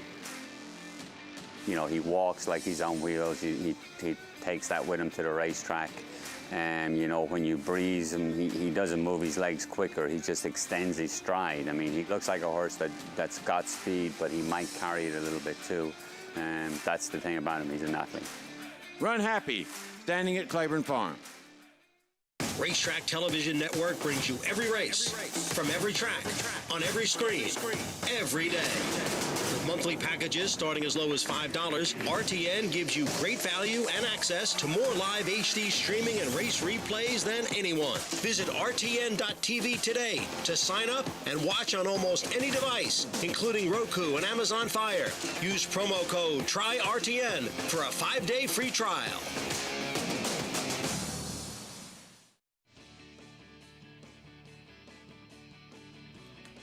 Back on America's Day of the Races on Fox Sports 1. Our program brought to you in part by legendary Claiborne Farm. 100 years of doing the usual unusually well. Greg Wolf, Michelle Yu, Andy Serling, and Maggie Wolfendale with you here on this Sunday afternoon, which is typically the Sunday after the Kentucky Derby. Had no Derby yesterday. That will come in September, but we had two incredible performances in the split divisions of the Arkansas Derby. We talked about Charlatan. Nadal, the horse that probably impressed most people. Yeah, you know, I really jumped on the Nadal bandwagon after his Rebel victory, but yesterday really stamped him as a firm horse at the top of this whole group of 3-year-olds. One of the 3 Baffert 3-year-olds who remains undefeated. We'll talk about Nadal's Arkansas Derby performance in just a little bit. We're going to head back to Tampa right now. Tampa Bay Downs, race 7 next. Big scratch in this race, the morning line favorite. Out of the mix in here, the 12 was going to be probably the horse taking the most money in here for Hall of Fame trainer Shug McGahee. With that filly out of the mix in here, we have a first-time starter for maybe the best trainer on the planet right now, Chad Brown, and one of his main men, Peter Brandt, debuting with the 9. All others follow. Really nice European pedigree on All Others Follow as well. She's by See the Stars out of the Dan Selimare Planet Bleu. See the Stars, the 20% sire with his first time out runners. So, I mean, lots of good numbers surrounding this. If you play from a numbers angle as far as stats go, Chad Brown, 22% with his first time starters, 26% first time on grass, 24% with debuters over a mile. So, I mean, lots to like if you're looking at that, with the exception of that ultra low 4 to 5 price. Anytime you have that barn, and especially with Peter Brandt as well as the owners sending out runners, they're going to take tons of money. There is the 9 moving through our screen, but it never, you can't replicate running in the afternoon. And the 10, Fashion Mo, has already done it in the afternoon. Ran second from way back in the pack, a dead closer, but ran a very good second. You know, the dam of this horse, Thaskin Theory, was very good in her own right. She had run in some stakes races, and this horse made up a tremendous amount of ground on debut. A lot of times when we talk about horses, what we like to see second or first start out is a horse that showed speed and faded because they were interested early and maybe they just needed the race under their belt, and we say those horses can move forward. This is kind of on the other end of that spectrum. This horse came from 15 lengths out of it, though, and closed a lot of ground. That's not easy to do for a first-time starter. It's not easy to route on debut or try turf. So I think this horse stands a ton of ability to be able to move forward as well. And owned by Andrew Rosen of Theory fame as well, and that's the night, well, appropriately named Fashion Mo as well there, a daughter of Uncle Mo. You can get signed up, play along with all the races we're showing you this afternoon with Naira Bets. And new members, they get a $20 free play in your account. You'll get it within minutes when you use that promo code BET20 at sign up. So go to nairabets.com, enter that code BET20, that 20 bucks almost immediately into your account, and then fire away. Go to nairabets.com/bet20 for all the details. So approaching the 3-minute mark to post here for this 7th at Tampa. Post parade coming up in a moment. Also, if you're a Naira Bets member, bet $100 on Tampa Bay Downs this afternoon, you'll get a free $10 bonus in your account just for playing. So take advantage of that. Every little extra bit helps in that account when you're playing the races. We kick things off with Pure Rhythm in here for trainer Michael Stidham. Had the lead in the stretch in the debut and then backed up. And that was going a route of ground as well. So she is definitely one that can improve with the route under her belt. She goes from that extreme outside on debut all the way down to the rail here for her second career start. Galway star we should see next here, the 2, ran very good in the second start of her career, but against much easier, and now they're going to step her up. Yeah, they have put her at the maiden 32 level in both of their career outs, so this is a huge jump up in class for her. Pau Hannah, the 3, double-digit odds, 10-1. Second, third, fourth place finishers, they're all coming out of the same race, and Pau Hannah was 4th in that effort against Fashion Mo. We skip her. We go to the 4 instead, Tamora. I like Tamora. She actually winds up being my top pick in here because I like the fact that she has some foundation and she's been showing steady improvement in her races. You know, some of these horses, first-time starters, it's a trying distance to go, and she's already been the distance several times. And she was a neck behind Fashion Mo last start. 5 big long shot blinkers going on, and here's Summer Love, the 6. Yeah, Summer Love was 5th on debut. I thought she ran respectably. Another one with a route race first time out can improve her second start. Global Brand, she's taken money each of her first 2 starts. Oh, she's out of 8-time stakes winner marketing mix, a homebred for Glen Hill Farms. They've got some amazing mares in their broodmare band. Would love to see her do a lot better than her last out. Complete surprise. She ran 2nd at this condition last start against a next out winner, and here's the first timer for Chad Brown. Let's see, take a look at her. Oh, she's very reminiscent of her sire. She's a little bit on the lighter side. He was very racy looking. Fashion Mo again, 2nd from very far back in that debut. You have to love when a horse can make up ground like that. Would like to see her close into some pace here. I'm not sure where it's going to come from, though. Hyperloop, 2nd from a tracking position, sprinting on dirt first time out. Oh, there's the 3. I like her. She looks good right there. Pau Hannah. And I thought she ran again okay. If you like Fashion Mo or Tamora, you have to like Pau Hannah, who finished right behind them, because at this point in the game, making their second career starts, all of these horses are going to be able to show improvement. Second time routing, second time out, just with the experience and the fitness under their belts. And in from the also eligible list, Mijette, daughter of Bernardini, blinkers coming off for her second start and her turf debut. Yeah, her dirt sprinting race was not good, so hopefully we're going to see a different kind of horse here as she gets to go 2 turns on the turf. Even money favorite. The 9, all others follow for trainer Chad Brown. Debuting 3-year-old filly and Andy Serling. We know how much success these connections have had. Yeah, they have. In fact, we just ran that commercial for DeBarchelier, who ran for Peter Brandt, who was a horse who was purchased at Tattersall's to much success, much like the number 9, all others follow. And the reality is that if this horse can run, and I think she's a runner, she's probably going to win this race. Now, it's a short price and a firster going long. All Others Follow is a really likely winner here. But let's talk about that race on March 29th, the 6th race that Michelle alluded to. I think Michelle and I saw it in a very different manner, and I think that's one of the things about being a horse player. People look at races differently. It doesn't make one right and one wrong. That race fell apart because the pace was quick. And Pure Rhythm was forced to chase that quick pace, sending from the outside, and now she draws the rail. She's naturally supposed to fall into the lead and fall into a much better trip, and she didn't collapse until the very late stage of the race, while horses like Fashion Mo and Tamora and Pau Hannah, all those horses were sort of sucking up at the end. Now, interestingly enough, both Pau Hannah and Tamora, they were interfered with a little bit as one of the horses was drifting out in the stretch, while Fashion Mo, I thought, got this perfect trip sort of sucking up between horses. I'm not saying they didn't run well, but I think Pure Rhythm ran the much better race of any of them because I thought she was involved in the pace, and I think the pace will be much more favorable to her today. Well, let's bring Maggie in for more on Pure Rhythm. And Pure Rhythm, Maggie, for a trainer that seems to improve him quite a bit second time out. Well, Greg, and when you spend 10 years nearly of watching races with somebody as I have with Andy Serling, you tend to, well, see races much like they do, and that's exactly what I thought of actually both the Mike Stidham horses. And his other horse in here, Summer Love, is very chilly on the board, not taking much money at all, but I thought ran nearly a similar race. She was tracking right behind Pure Rhythm in that running, and really just, I mean, kind of out-finished her by a neck, but Pure Rhythm running, I think, the better of the 2 races. Now, taking a look at the other horse, there's 5 that come out of that race.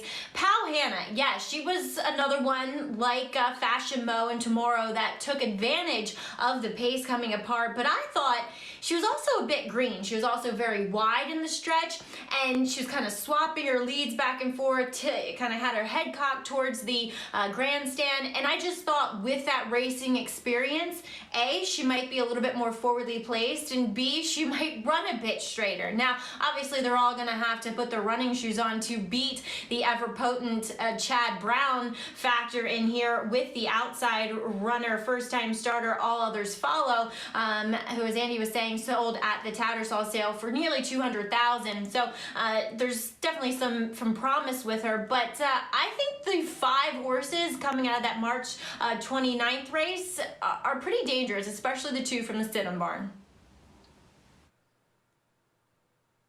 They all have that experience of a race under their belt as well, which the even money favorite now does not. Well, and looking at this race, you can go one of 2 ways. I feel like you have to either use that last race that they're all coming out of and take all those horses, because trip is going to play into it, and also just being able to move forward the second career start is going to play into it, or you just go ahead and single the favorite in here, because it's going to be so hard to separate all of those horses coming out.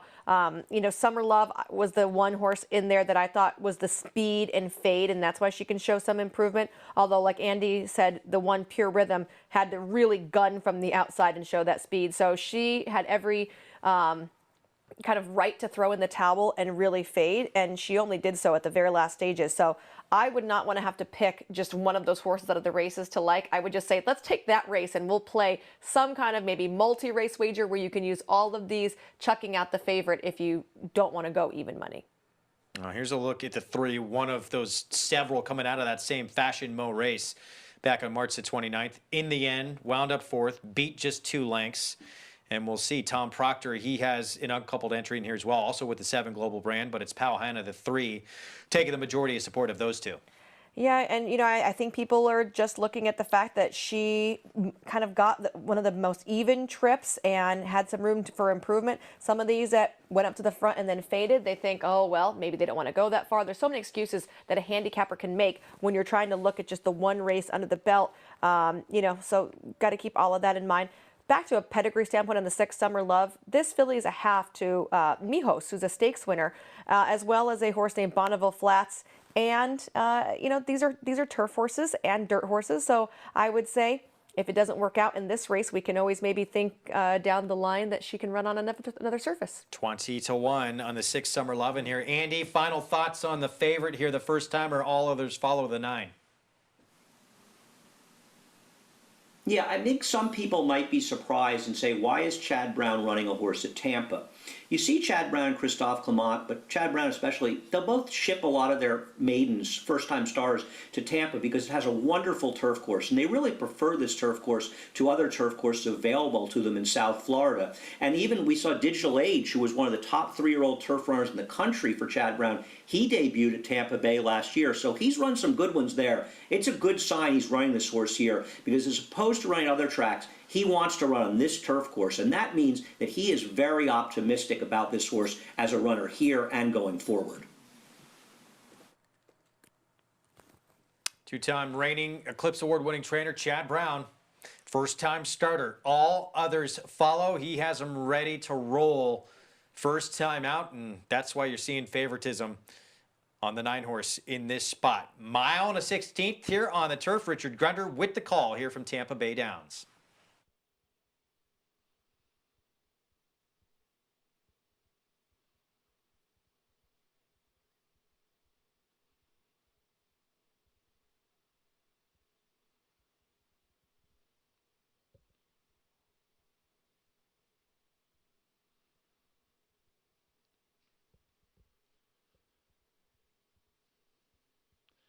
Number 5, Pythagoras. Reluctant to load. Now the Great Colt is in.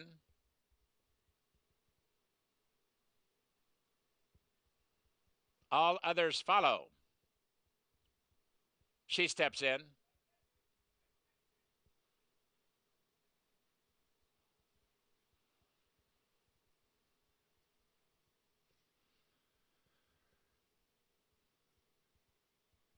Two more to go. Hyperloop. And from the outside, Me Jet.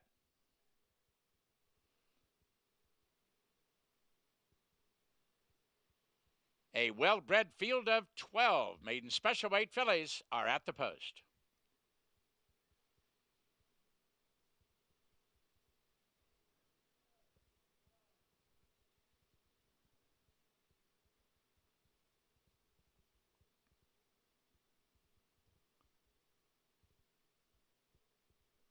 And they're off. Away and running in perfect order. Summer Love is away sharply and gunning right for the ear to lead. Way out on the outside. Mayjet now looks to cross over. Along the rail, Pure Rhythm comes away third. Alongside her is Complete Surprise, and the last horse away is Pythoness. Under the wire for the first time. Mayjet gets over nicely from the far outside and drops over quickly, and Summer Love checks slightly and now will move to the two-path. Up on the outside, that's Complete Surprise now racing along third. Then we move back to the inside to Pure Rhythm, now settling into stride for it. The length and a half farther back, Pahana is there toward the rail, now racing along fifth. Up between horses, that's Tamara, now racing sixth. Then it's length and a half farther back to Galloway Star. Back to the inside is Pythoness as they settle for their journey up the backstretch. And suddenly, Mayjet is loose on the lead by 3. Summer Love is on the chase now second. Pure Rhythm is there toward the rail third. Complete Surprise up on the outside being asked to pick it up fourth. Tamara is there from between horses fifth. Along the rail, Pahena is now racing along sixth. The length and a half farther back, Pythoness looks for racing room now seventh. Way out on the outside, all others follow. And now the first time starter is underway, but at over 80-1, Mayjet has the lead and has it still by 2. Pure Rhythm runs at the leader. Second up on the outside, Summer Love is now set down for the drive now to be third. 4 lengths farther back, all others follow. Swings to the outside now, fourth inside the final furlong, and now they're ganging up on the long shot. From between horses, Pure Rhythm now strikes to the lead. Summer Love racing second. Here comes all others follows in full stride on the outside, but it'll be too late. A tight finish and give it to Summer Love to take it in the shut of the wire from a very game Pure Rhythm, and another photo for third. Summer Love, second time out. Monster price in here. Good run late from the first timer, but not enough. Stidham and Stidham, they're together at the wire. These two fillies duking it out there, and I thought for a minute the one was going to be able to hold on, Pure Rhythm, but really great ride there on Summer Love too. It just encouraged her to get the nose down. Either way, Mike Stidham was a happy camper. Maggie, pretty impressive. You made some cases for Summer Love, and she really steps up here. Yeah, I mean, only what, a head separating the two Stidham trainees here. They both moved forward from their debuts, and I think it was a very beneficial first race for both of them, obviously. But it'll be interesting to watch the head-on, because you watch the first-time starter, the well-back Chad first or all others follow. Gallardo was not riding her at all. Now, maybe she was lugging in, and he couldn't really draw a stick and correct her and everything, but it almost looked at first glance that he was being overconfident. So we'll see. I'll be interested to see the head-on here, guys, because it was an interesting ride, to say the least. Andy?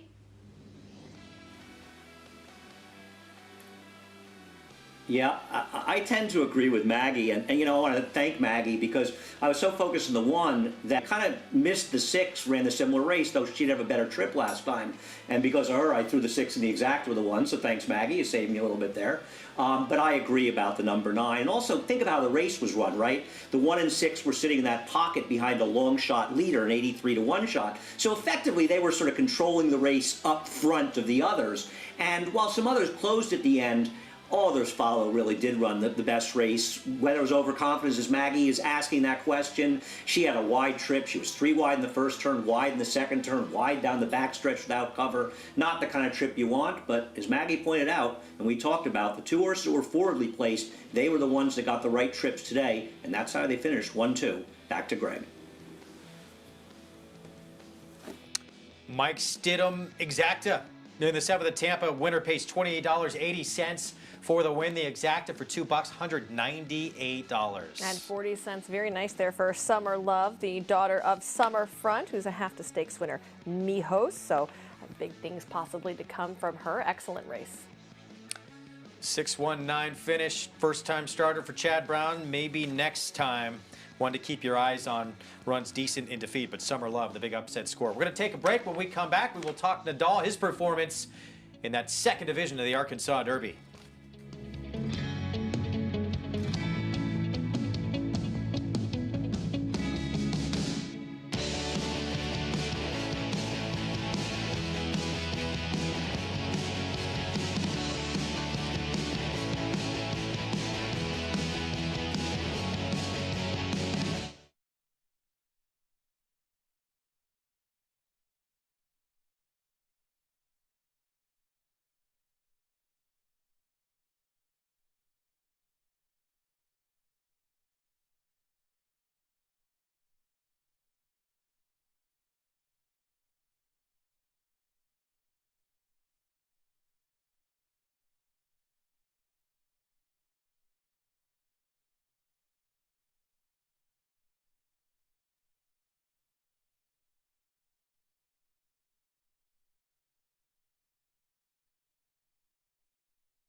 Back on America's Day of the Races on Fox Sports 1, we have a brand new sponsor on the show. We're excited about Petaluma Creamery, makers of Spring Hill Cheese, offering a wide variety of 100% organic, non-GMO cheeses and delicious butter. Go to springhillcheese.com. You'll get $10 off your first order with the code 10OFF, TENOFF. Go to springhillcheese.com. Do you know what else they have, Greg? Butter? Cheese curds. Oh, do they really? Yeah. Do you ever eat cheese curds fried? I do not. Oh, they're like, it's squeaky cheese. So you Mhm. get it and you fry them and then you dip them in ranch dressing. Yum. I'm having a hard enough time during the lockdown, trying to keep the weight off, not moving a whole lot during these days. So I gotta hold off on the cheese curds. I chase my kids around the kitchen constantly. Second division of the Arkansas Derby. Charlatan, of course, won that first division. His stablemate. A lot of people seeming to think they were more impressed with what Nadal did. It was considered the tougher division on Saturday afternoon, and he remains undefeated now. I mean, Nadal has just been stepping up. You give him a serve, choo, and he aces it right back to you. He is just awesome. And, for a horse as big and as heavy and as grindy as he looks, he always just pulls something out that's pretty incredible. Yeah, you'll notice the size difference of him and the horse who runs second behind him in this race. He's a pretty big horse, but he handles all kind of heat. He did that in the Rebel. This time showed new tactics sitting off horses. Let's take a look from the second division of the Arkansas Derby. Saturday, you saw it here on Fox Sports 1. So this And is Nadal in has action put his already. head in front. Wells Bayou is going to have to battle back, but Nadal has taken over a clear lead. He's now 2 lengths in front at the top of the stretch. King Guillermo moves up outside of Wells Bayou. 3.5 to Farmington Road, and Finnick, the fierce and code runner. Nadal still has to get a final furlong. He is 1.5 lengths in front of King Guillermo. Finnick, the fierce, runs a big one in third. Nadal is 2 lengths in front. King Guillermo and Finnick, the fierce. It is Nadal, undefeated, and the Arkansas Derby winner. Takes the Rebel, takes the Arkansas Derby. He has been impressive. And did you see him in this race taking a step forward from that Rebel win? Absolutely. Leaps and bounds forward. He showed he's not necessarily one-dimensional. I thought he looked extremely kind, willing to rate. Joel made that move around the turn where he got the jump on Wells Bayou and just intimidated the bejesus out of him, which sent Wells Bayou backwards. And look here, geared down at the wire. Plus, coming down the lane, when Joel asked him, this horse kicked in another gear before Joel said, oh, well, we're clear, and wrapped him up. I mean, for a horse that is as big as Nadal is, I am shocked at how really cruise control-y he is. I mean, he just seems to have the best handle on him. Maggie, American Pharoah proved back in 2015 in this Arkansas Derby he could sit off horses, and now Nadal does the same. And practice makes perfect, doesn't it, Greg? As those workouts leading into this Arkansas Derby, they were having him sit about 3 to 4 legs off of a workmate at the pole, and then really asking him, not asking much to be fair, as he's a very naturally talented horse, but asking him to hit his best strikes late. And that's exactly what he did in this Arkansas Derby. So Nadal, he looks to be the real deal, and he's the one I think most of us can say that we want going longer. We want him going the 1.25 mile distance of the Kentucky Derby, which will take place in the first Saturday in September. So I think Nadal's performance is very good, and I give credit to the runner-up in here, King Guillermo. I'm a fan of this little horse, and I'm excited to see what both of these 3-year-old colts do along the road here during the rest of 2020, Greg. Yeah, King Guillermo, he's a neat story. Obviously, he's owned by Victor Martinez, long career in Major League Baseball, but he was a surprise. Tampa Bay Derby Day, 49-1 upsetter. He proved even in defeat, he's going to be a horse that's going to be around for a little bit. Yeah, they had just thought he'd been training so well on dirt, they were going to put him back on it. He delivered the Tampa Bay Derby to them, and he backed that up with some really great training sessions in the morning on the dirt. And look at him run here. I mean, he ran a bang-up second there to Nadal. We don't know what steps are next. We think there's going to be a Santa Anita Derby June the 6th. That potentially could be a landing spot for the other undefeated Baffert 3-year-old Authentic. But you're with Nadal. You have Charlatan for Baffert. He doesn't know where to go from here. He's still got 4 months out to the Kentucky Derby. Well, the one good thing about Bob Baffert is whenever they devise a schedule amongst all these racetracks, he will figure out the best way to say, okay, Derby in September, we go here, here, here, and work backwards. Bob Baffert is a master planner. No question. And he, even for him, more loaded maybe than he has ever been with a Kentucky Derby that's still a little ways away. 4 months, again, still that first Saturday in September. But 3-year-olds, all undefeated, Authentic, Charlatan, Nadal, and they all look like if any of them stood alone in any year, probably would go to the Derby as a favorite. May 16th, by the way. That's when Churchill Downs is back in action. That's when America's Day at the Races will be back in action as well, with live coverage on Fox Sports 1 and Fox Sports 2. It's nice to have 3 once-in-a-lifetime horses this year. Pretty good life Bob Baffert's living right now. Filled with steaks, apparently. Yeah, from Jeff Ruby. Maybe he's going to be grilling some of those up tonight. He had a lot to celebrate after a pretty productive $1 million afternoon. Well, and he doubled up his wins in the Arkansas Derby. Yes, he did. Last time, of course, he won the Arkansas Derby. Horse would go on to win the Triple Crown, American Pharoah. Of what you saw from Nadal, I know you're a big Authentic fan. Of any of the 3, would you say any of those horses? We may not even see a Triple Crown this year, but Triple Crown potential? Yeah, you have to say so. I mean, I think that Nadal is just getting better and better and better, and he has the pedigree to say he at least wants to go the 1.25 miles, which is maybe not what Charlatan wants, and I don't think the 1.5 miles is within his scope at all. Authentic, he's by Into Mischief, who we haven't necessarily seen be an excellent sire at some of those longer distances, but he's really built like the horse that should appreciate more ground. First leg of this year's Triple Crown could be the Belmont Stakes. It seems like that is is what's going to be the case, Greg? At what which distance? also means, yeah, we don't know what distance. Means it would be a qualifying race for the Kentucky Derby. So a lot to play out to see when we kind of ramp up, get back going. But Churchill Downs, great to see them back. Again, that'll be May 16th, and we'll be back with live coverage on Fox Sports 1, Fox Sports 2. Check your local listings. We're going to see you in a couple of weeks. A lot more to come here, though, this afternoon here on America's Day at the Races on Fox Sports 1. Stay with us.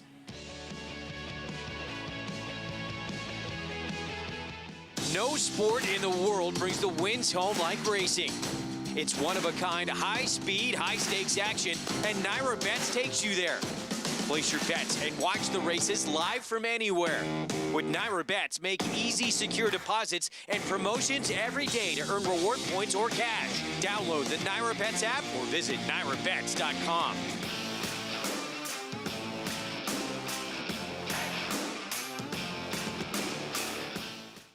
Since 1913, the Petaluma Creamery has believed that the best dairy products come from happy cows. It's why owner Larry Peter insists that every cow we milk is born and raised naturally to produce the finest non-GMO organic cheese and butter, like our delicious Spring Hill cheese, produced and shipped from here in California to anywhere you are. Visit springhillcheese.com and use promo code 10OFF to get $10 off your first order and enter to win free cheese for a year. Petaluma Creamery, the best dairy comes from the happiest cows.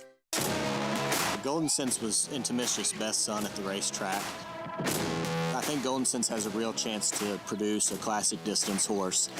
They've got a ton of heart. They're very competitive. They've got athleticism. They've got speed. The Golden Sense just have that it factor. They look like the good Intimicious.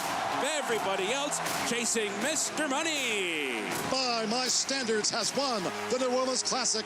I think he's got a big future.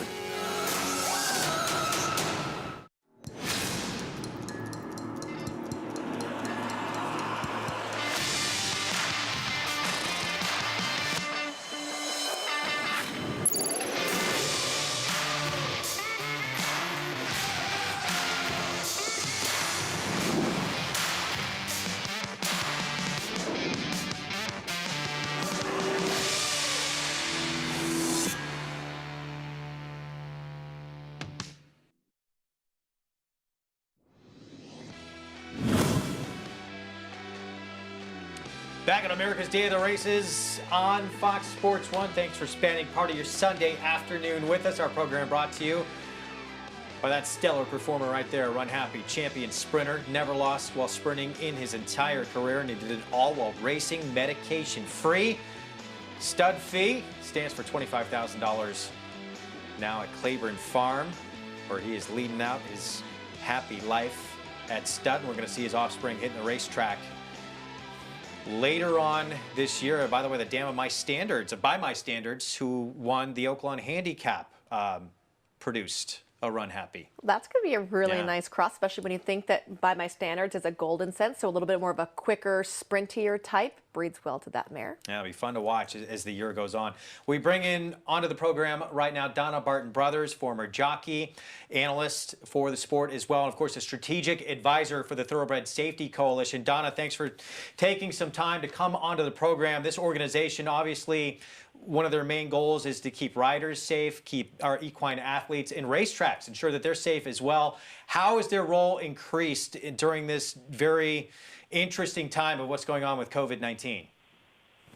Hey, Greg. Great to be on with you and Michelle. So the Safety Coalition's goals have been everything that you said, but then, of course, when COVID hit, they had to sort of adjust their agenda, and it's gone strictly toward, I wouldn't say strictly toward, but primarily toward now COVID relief efforts. And for one, I'm really proud to be part of the organization because the coalition tracks have really stepped up to help all of the backside communities in their area and in their surrounding communities as well. And I could go through the whole list of all of the racetracks, but every single one of the Churchill Downs tracks, every single one of the coalition tracks, which is Churchill, Keeneland, New York Racing Association, the Stronach Group, Del Mar, including Breeders' Cup, have really stepped up to help their surrounding communities. So much of what all these states across the country are trying to do is flatten that curve to try and make sure that these hospitals don't get overwhelmed. But it seems like racetracks have somewhat been ahead of the curve in terms of their safety protocols during what we've had with this pandemic. Yeah, exactly. You know, as you well know, and you guys have talked about this on the show already, on a backside population, if you've got 1,500 horses there, you can't very well abandon the horses because of the COVID crisis that's happening right now. And so those horses still have to be cared for day in and day out. And those same people who care for the horses in the morning are the people who are putting on the show in the afternoon. The only difference now is that a lot of people are wearing masks. Anybody who comes near the jockeys are wearing masks because the jockeys are not necessarily essential personnel in the morning, but certainly for a race they would be. And so they're taking all the precautions that they can, meaning the jockeys themselves. And then anybody who comes in contact with the jockeys is wearing a mask. And all of the racetracks that are racing, for the most part, they're only allowed to have 2 people with each horse, and one of those people is the trainer. And so they've really narrowed it down to the people who are essential to each horse making a start for that race. And it's one of the few sports that you could have that doesn't have person-to-person contact, and you really don't need to have fans in attendance for it to take place. Yeah, maybe to further that point too, for the casual sports fan that doesn't follow horse racing all that closely, that may be watching right now, why make the case why a lot of these sports we see they're on pause right now, they're not able to compete, but why is horse racing at some of these tracks able to go forward, and the safety of it, and how safe is it for these horses? Well, first of all, we know that the horses do not appear to be anywhere in any way susceptible to COVID, although there have been some other animals. Certainly no equine cases have presented themselves, and so we're not worried about the horses getting COVID.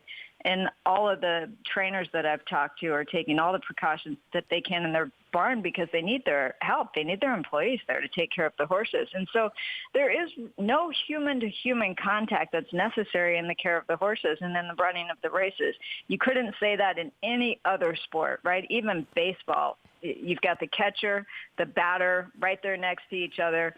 The referee, the umpires are there. And also, of course, in basketball and football, all of those are human-to-human contact sports, and horse racing is different from that. And so I think in many ways it's been a beautiful distraction. I know so many people who are just so grateful that we're able to have some horse racing and they're able to have some sports. And so you hate to minimize horse racing as a distraction, but it's also important for people to have distractions right now because certainly everything gets blown out of proportion when you're in a COVID situation like we are right now, and everything is magnified. So the good is maybe better, but sometimes the worse is worse too. And so this is a beautiful distraction for people. Well, as we saw, we have Churchill Downs, another track going to be ramping back up, getting going on May the 16th. Hopefully, in the very near future, more follow suit. Donna, we thank you. You're a great ambassador to the sport, and we thank you for what you do coming on, and strategic advisor for the Thoroughbred Safety Coalition, doing very good things to keep this sport safe for everyone involved. So we appreciate it. Well, Greg, I appreciate you saying that, but I appreciate what you and Michelle are doing and the whole team at FS1 because I love watching you guys. And for me, it's a beautiful distraction, and you all are doing a wonderful job. Thank you. We appreciate it. Donna Barton Brothers, Strategic Advisor, Thoroughbred Safety Coalition. They do a great service in this game to try and keep everyone from horses, riders, backstretch workers, everybody safe, and the racetracks safe themselves as well. But we want to see these tracks getting going, see these horses back in action in the afternoons, and we are proud to continue to be bringing you continued coverage, and we're going to be back in action, as I mentioned, on May the 16th with Churchill Downs. Post-parade at Tampa Bay for the 8th Art feature race here coming up. Zorb, the 2, kicks it off. You know, you go back to his last turf event, and he was well beaten in that field. I'm not entirely sure if that was class or the surface he didn't like. Less than perfect is a 25-to-1 long shot. Aren't we all, though, Greg? Big class drop down from Stakes Company last time out. First time we're seeing him in 2020. Question Day Tampa. This was the morning line favorite, 5-time winner on turf. Loves Tampa. 4 of those wins have come right here over this certain sod, and his last 4 outs have been very consistent. Even money on the speedster philosophy. He's looking for 3 in a row. And look at him. He is on point on track. He is on the muscle. He is moving forwardly. You can tell he is excited to go out and run his race right now. Going to have to deal with this horse, though, on the front end. Yeah, Kitchen Fire could be hot. He's 0 for 4 this year, but he is going to be a pace presence alongside philosophy. Storm Advisory hasn't been on the turf in a little while. He is a winner on the grass. Blinkers coming off. Yeah, he kind of puts the blinkers on and off, so you can take that with a grain of salt. Class drop is going to help him out. Luddington believe we're going to see next year. 54-1 on the 8 for the David Hinsley barn. Yeah, he hasn't hit the board, or sorry, he hasn't won a race in 6 starts this year, but his last effort was a 3rd place finish. It was an all right try. Lost in limbo the 9, only 2 starts on grass, a win and a 3rd in those 2 tries. You know, his last out was, I thought, a solid effort, but it was on the main track. This is just a jumping off point for him, I think. Stone Carver, huge number, 62-1, the 10, another horse with some speed. Yeah, I'm not sure what to do with this horse. Coming off a break as well, his prior turf form, not good enough. And more pace outside, and also eligible that draws into the race as a rider change, Ricardo Feliciano. Yeah, this horse gets 3rd start off a layoff, which is a positive angle, but this is a big class hike for him. And his last 2 outs, he's been beaten 45+ lengths. All right, there is the 5, Philosophy, our even money favorite. Andy Serling looks like he's surveying the field and trying to find out where that other speed's going to come from, likely next door. Yeah, I also want to take exception to Michelle's comment about less than perfect. Everyone knows that Greg Wolf is perfect, Michelle. So let's just be clear on that. As far as the other speed, I didn't want to have to say I think the 6 and 7 are both potential speeds in this race. Somebody had to, Greg, okay? And I stepped up. I think Maggie will agree. Maggie and I a little less than perfect, but you, Greg, you're the man. I think that the 5 Philosophy is going to possibly have to deal with real speed, especially from Kitchen Fire, and maybe even some others in this race. And, you know, when you look at a horse like Philosophy, no doubt, his last race will win this race. You guys are right. Open length win, blah, blah, blah. You said it all. But why did he improve so much from his previous races? It's where did that race come from? I think one of the things is both they've been using his speed, but also he's gotten away with relatively tepid paces. And I think all of that works in the favor of the second choice, the number 4, Question de Tiempo, who figures to get some pace to run into, unlike maybe the situations before. And I think that the number 4, Question de Tiempo, is a major, major threat. And if he sticks around the current 3-1 odds, I'm in. Question de Tiempo, 3-1. That's the thing. I mean, Philosophy, that win, it was just in another stratosphere from what we've seen from him before. Yeah, it definitely was. And this really could also be, that was coming back to Tampa, coming back to South Florida. You know, when you kind of ship around to different racetracks, you end up with different competition, and maybe he's just really found his niche here. That being said, he's also newly turned 4 years old, and horses start to blossom at ages 4 and 5, so he could be kind of a late bloomer as well. So there could be 4 or 5 different things that are going in the right direction for Philosophy. That being said, I put the 4 Question de Tiempo on top because I felt like this horse is already proven he fits at this level. We're talking about an allowance optional claiming event. If the horse was in for the tag, it'd be the $32,000 level, and Philosophy is coming out of $16,000 claiming races. Question de Tiempo has been running at this level, so he fits in here, and you see he's actually in for the tag because he's already cleared this condition. So that's why I put him on top. And trip-wise, it might set up perfectly for him if the 5 and 6 do battle up front. He could sit behind those 2. Here's another intriguing one, the 9, Lost in Limbo. He's, in terms of being on the turf, very lightly raced and looks like he has a lot of upside. Yeah, I thought this might have been a leaping off point for him, but he gets back on the grass, which I think is a positive for him. And if the pace does develop in front of him, I feel like he stands a good chance to be able to reel some horses in. His last win actually came with K. Barcoa aboard, and that's who's going to be piloting him today. Check in with Maggie now and get her thoughts on Lost in Limbo, trained by Tom Proctor. 3-1 on the board, Maggie. Yeah, he's taking some money, actually, Greg, for this Tom Proctor trainee, coming back in off the layoff. He only has the 2 starts on turf, both of which at 5.5 at Laurel and Colonial. Now, you go back and you watch his Laurel race, and the comment line does say lugged in, and he did. Now, it looks as though he's equipped with a blinker this time around that's covering that outside eye. Now, it might seem counterintuitive for a horse that's lugging in to cover that outside eye, but he was actually looking that way. So if you block what he was looking at towards the outside, that might lead to him running more in a straight line. So I like this horse, Lost in Limbo, coming back. I think his 2 turf sprints were very good. He's in where he needs to be, going the 5/8 here off the turf, on the turf, and I like the way he's been training. But as far as horses on the track, I really did think that Question de Tiempo looked the best overall, and I think Philosophy, he gets the real class test here. Yeah, no question. But the public, they love him right now at 6-5. Tread lightly when a horse jumps up and makes such a huge improvement out of nowhere, seemingly, in that last start. Maybe he's just on a roll. He's gotten that good right now. If that's the case, he's going to be very tough to beat in this spot. I mean, if you go back, right, he doesn't win fresh off the breaks or the benches. So his career debut, the July race in Indiana, and this first race for him at Tampa this year were all off of the bench. You go back to his second efforts, and they've all been strong. And then we can make some more excuses for him. So really, when you think that he's just getting good now, that might not actually be the case if you go back with kind of 20/20 hindsight and you make some excuses. The Ellis Park race was on a yielding turf course. Maybe he didn't like it. He was facing older horses. I mean, so you can go back and really see where this horse probably was this good previously. He just wasn't as consistently this good. Like Giopani, brilliantly good, or brilliantly consistent, consistently brilliant. That was a big. He'd never come close to what he did last time out. No, definitely. So there's the bounce factor taken into consideration as well.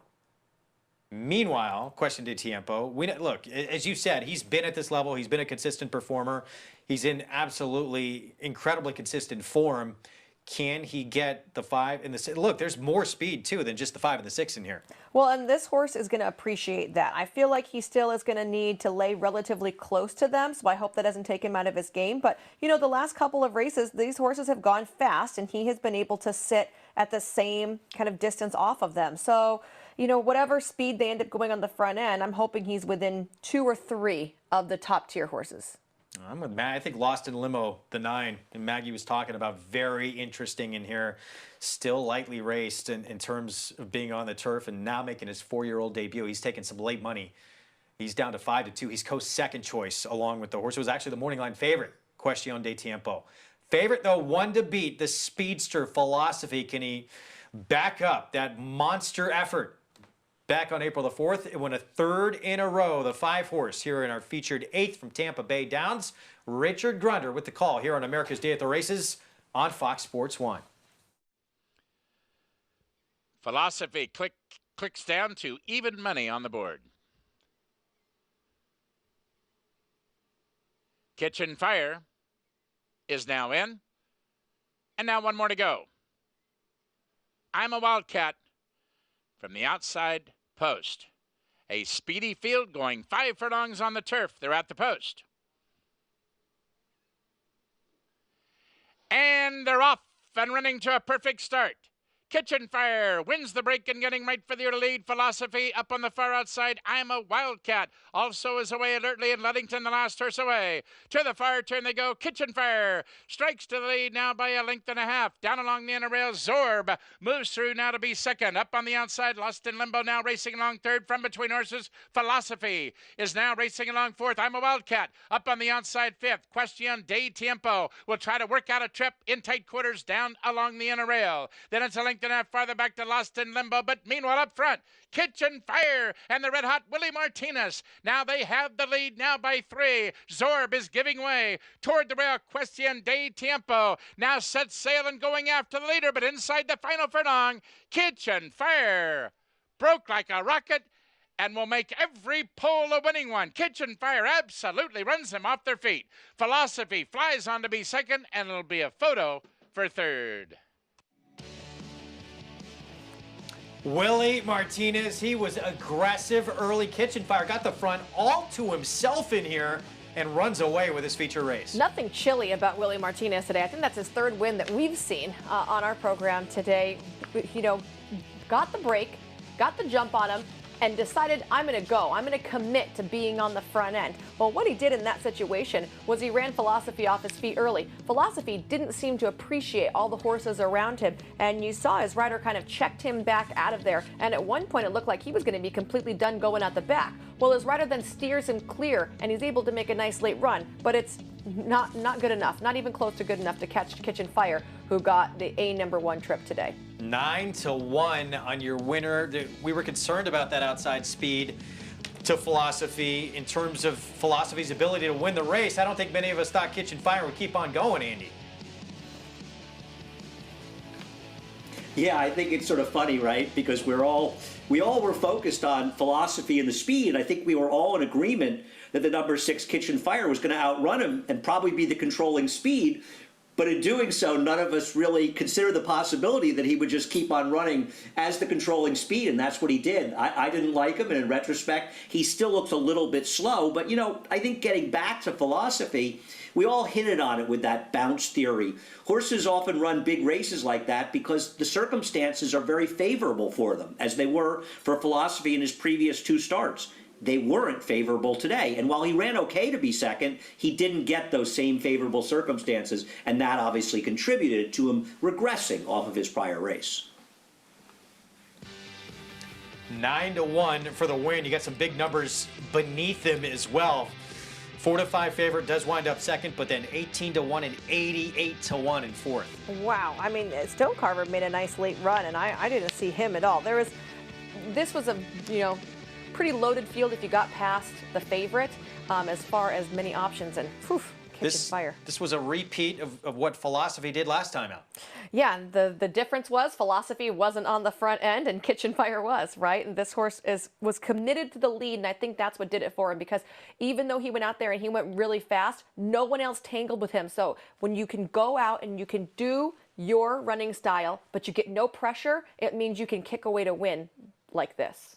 He'd never won on the turf before, 4 prior starts, but things can change when you get a pace set up to your liking, and that happened for this 5-year-old this afternoon. Kitchen Fire, first win on turf in his 5th career start, 21-20 for the win, 10-cent superfecta, over $400. Well, if you just like speed on speed, you can still get $50 back for that exacta as well. Kitchen Fire, a son here of First Defense out of the YYY mare, Oren Kia. Nick Caruso, your winning conditioner, and Chili Willie Martinez, red hot today. That's at least his 3rd winner that we've been watching. And he's having a great meet overall.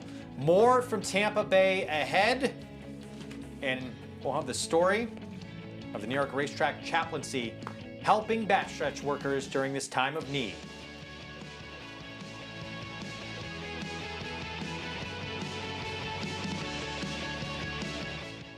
Go from Railbird to Winner Circle. With My Racehorse, you have access to top horses and trainers, backside tours, exclusive ownership experiences, and fast payouts to your online account. With shares starting as little as $100, the Winner Circle is waiting for you. Go to myracehorse.com or download the My Racehorse app today to join the thousands who have already started their journey as a racehorse owner.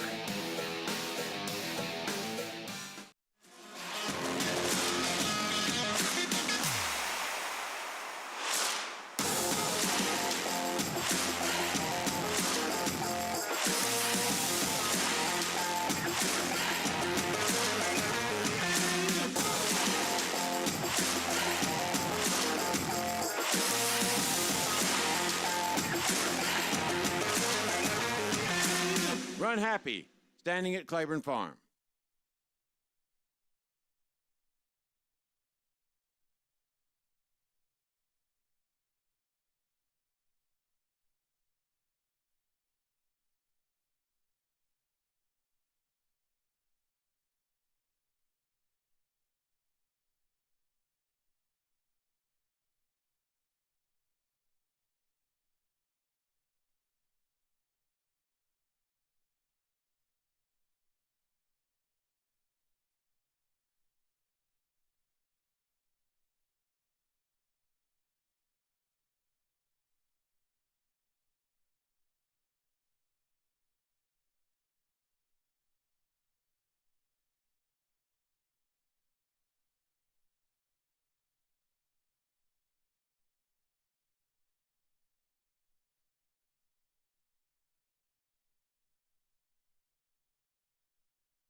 It is incredible what we have been able to do for the past few weeks thanks to your generosity.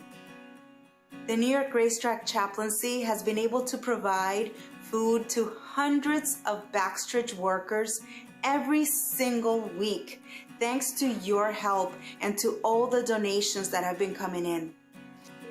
There are dozens of workers that have been quarantined due to the virus, and the New York Racetrack Chaplaincy is providing food for all of them every single day. Thanks for the chaplaincy for taking care of all of us. I really appreciate it. Thank you. Ok, gracias por esta bendición que le estamos ofreciendo a todas las familias. Several weeks ago, we made the needs of the New York Racetrack Chaplaincy known to the racing industry, and the response was heartwarming. One of the people that responded recently was Mr. Leonard C. Green of New Jersey. He represents the DJ stables. He made a matching grant pledge of $25,000. For every dollar that people donate, he will match it up to $25,000. That's what I call extreme generosity. This is, however, an ongoing effort with the constant need for different supplies and food, so your support is greatly appreciated. Thank you. And to all of you who have supported the chaplaincy, we'd just like to say thank you.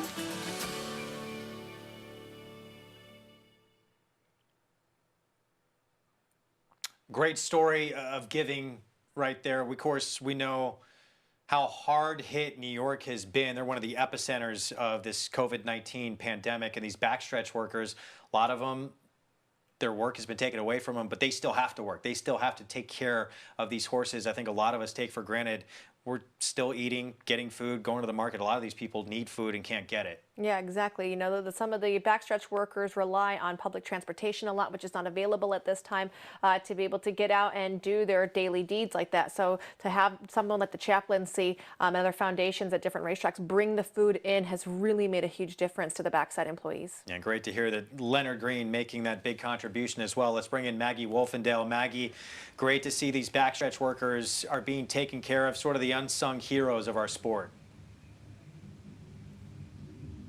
Absolutely, Greg. And the United Way of Long Island also helping out with the Backstretch Employee Service Team, better known as BEST, as well as the Belmont Child Care Association. And they're all teaming up to donate $30,000 in the form of $50 gift cards to the several hundred backstretch workers that we have at Belmont Park, just to help get through this coronavirus pandemic. It all started when this all broke out too, with workers that needed to be quarantined for the 14 days, and they really couldn't leave their dorms or their homes, so they were given those gift cards as well so they could get food either delivered or brought to them. And everything at Belmont has been geared towards trying to get back on healthy terms and get racing as well, with the new protocols in place of everybody wearing masks, including trainers, exercise riders, even some jockeys that have been out in the mornings, they have to wear masks, as well as gloves, hot walkers and grooms, and everybody's social distancing. Everything is, as far as signage in regards to the pandemic, are in English and Spanish. There's a hotline set up for anybody who's feeling ill. They can get the test at BEST, at the healthcare center that we have on the backside too. And so everybody just putting forth huge amounts of effort to get back to some sense of normalcy. I know it will be a new normal, but we do it all for the love of the horses, and the backstretch employees are an integral part of that. And two, if anybody wants to help out this Mother's Day, donations are being accepted for a Mother's Day gift to all the women on the backside as well. So check out NYRA.com for any details in regards to that, Greg. Maggie, thanks for that. Yeah, do what you can, give what you can during this time of need. New York's been hit so hard, but we know one thing about New Yorkers: they are incredibly resilient. We want to thank NYTHA as well for their support. While horse racing lost a true legend in this sport this past week with the passing of R.D. Hubbard. Horse racing was in his blood, as was an incredible business sense. He owned parts of Hollywood Park, Los Alamitos, and later in life, Ruidoso Downs in New Mexico. A self-proclaimed risk-taker, Hubbard was a huge fan of horse racing, leaving an indelible mark on the game. Randall D. Hubbard started with nothing, and through hard work and ambition, succeeded in business and the sport of kings. At age 11, the youngest of 8, R.D. worked for his dad's ice house business. His high school team made the state tournament, and he parlayed that into a scholarship to Butler Community College. His first job out of school was teaching junior high and coaching basketball. My goal at that time was to make $100 a week. I thought if I could ever make $100 a week that I could basically have everything I wanted. Needing to make more money for his family, he vaulted up the ranks from sales into an internationally acclaimed auto glass entrepreneur. He would apply that same work ethic and aspiration towards his love of the racehorse. He'd be a successful participant on all levels: breeder, horse owner, fan, and handicapper. In 1988, he purchased struggling Ruidoso Downs, which hosted quarter horse racing's top prize, the iconic All-American Futurity. I think it's just one of the best kept secrets in the country, and we're looking forward to building it into a bigger and better facility. For decades, he'd arguably become the most important voice in quarter horse racing. Later, he would become CEO and owner of Hollywood Park. The thoroughbred racing industry has been buzzing about the tremendous job the new management team has done at Hollywood Park. We're in a very competitive environment for the entertainment dollar, and we feel that you have to give them a first-class operation. That's what the people expect, and it's what they deserve. Hubbard's vision of Friday night racing and concerts would attract younger fans throughout the 90s. We'll be back with more Friday night racing, win some money. Thank you very much. As a racehorse owner, he would branch out, becoming a prominent thoroughbred owner and breeder. Through the stretch, to the wire, gentleman on the inside, holding on, wins it by a long neck. As a breeder, he produced 31 black-type winners. But now, watch the giant go, and it's Stravinsky by 1, by 2. He also served on the Breeders' Cup Board of Directors. Hubbard will be remembered as a titan in horse racing, a man who built his success on work ethic, accountability, loyalty, a risk taker, and an appreciation to a country that allowed him to live the American dream. There is no other place in the world that I could have done what I did here in America.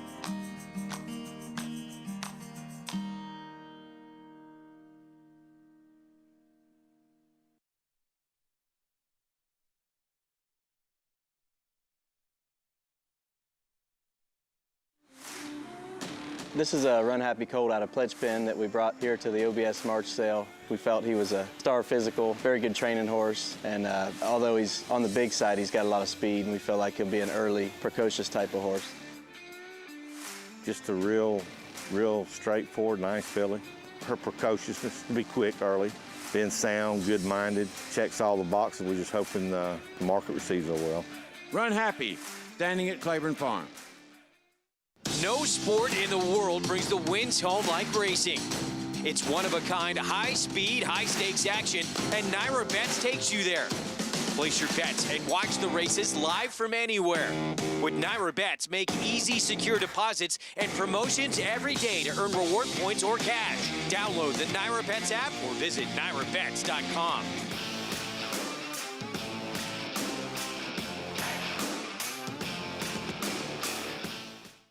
Eclipse champion Blame. Ranked among the top stallions of his crop, Blame has sired over 50 stakes horses. His recent top performers include Kentucky Derby hopefuls Shotsky, winner of the Grade 2 Remsen Stakes, and rising star Nadal, a $700,000 juvenile purchase and winner of the Grade 2 Rebel Stakes. Plus recent Grade 1 performers Mississippi, Alandra, and Natalma Stakes winner Abscond.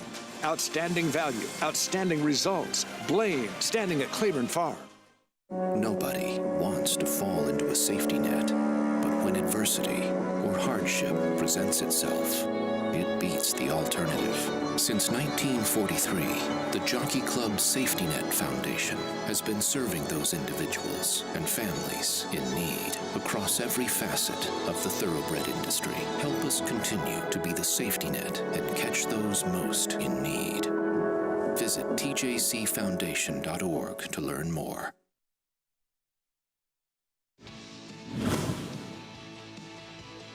Back on Fox Sports 1 live horse racing coverage. Everybody talking about the split divisions of the Arkansas Derby. Nadal and Charlatan. Let's not forget about Tiz the Law, who was in action on Saturday as well, working out in the morning. You know, they're just trying to decide what to do next. They'd love to have a Travers Kentucky Derby sweep with this New York bred, and I haven't gotten to see this work yet, but he looks very good right here. You can see the rider is staying extremely quiet, and she's got a pretty strong hold on him. So he's doing this well within himself. The time isn't very fast, but it's what it's expected, and you can see her actually trying to gear him down here at the wire. So I think they're more worried about just maintaining him right now than trying to add any real speed or flash to what he's doing. He looked nice and strong, like a very happy horse right there.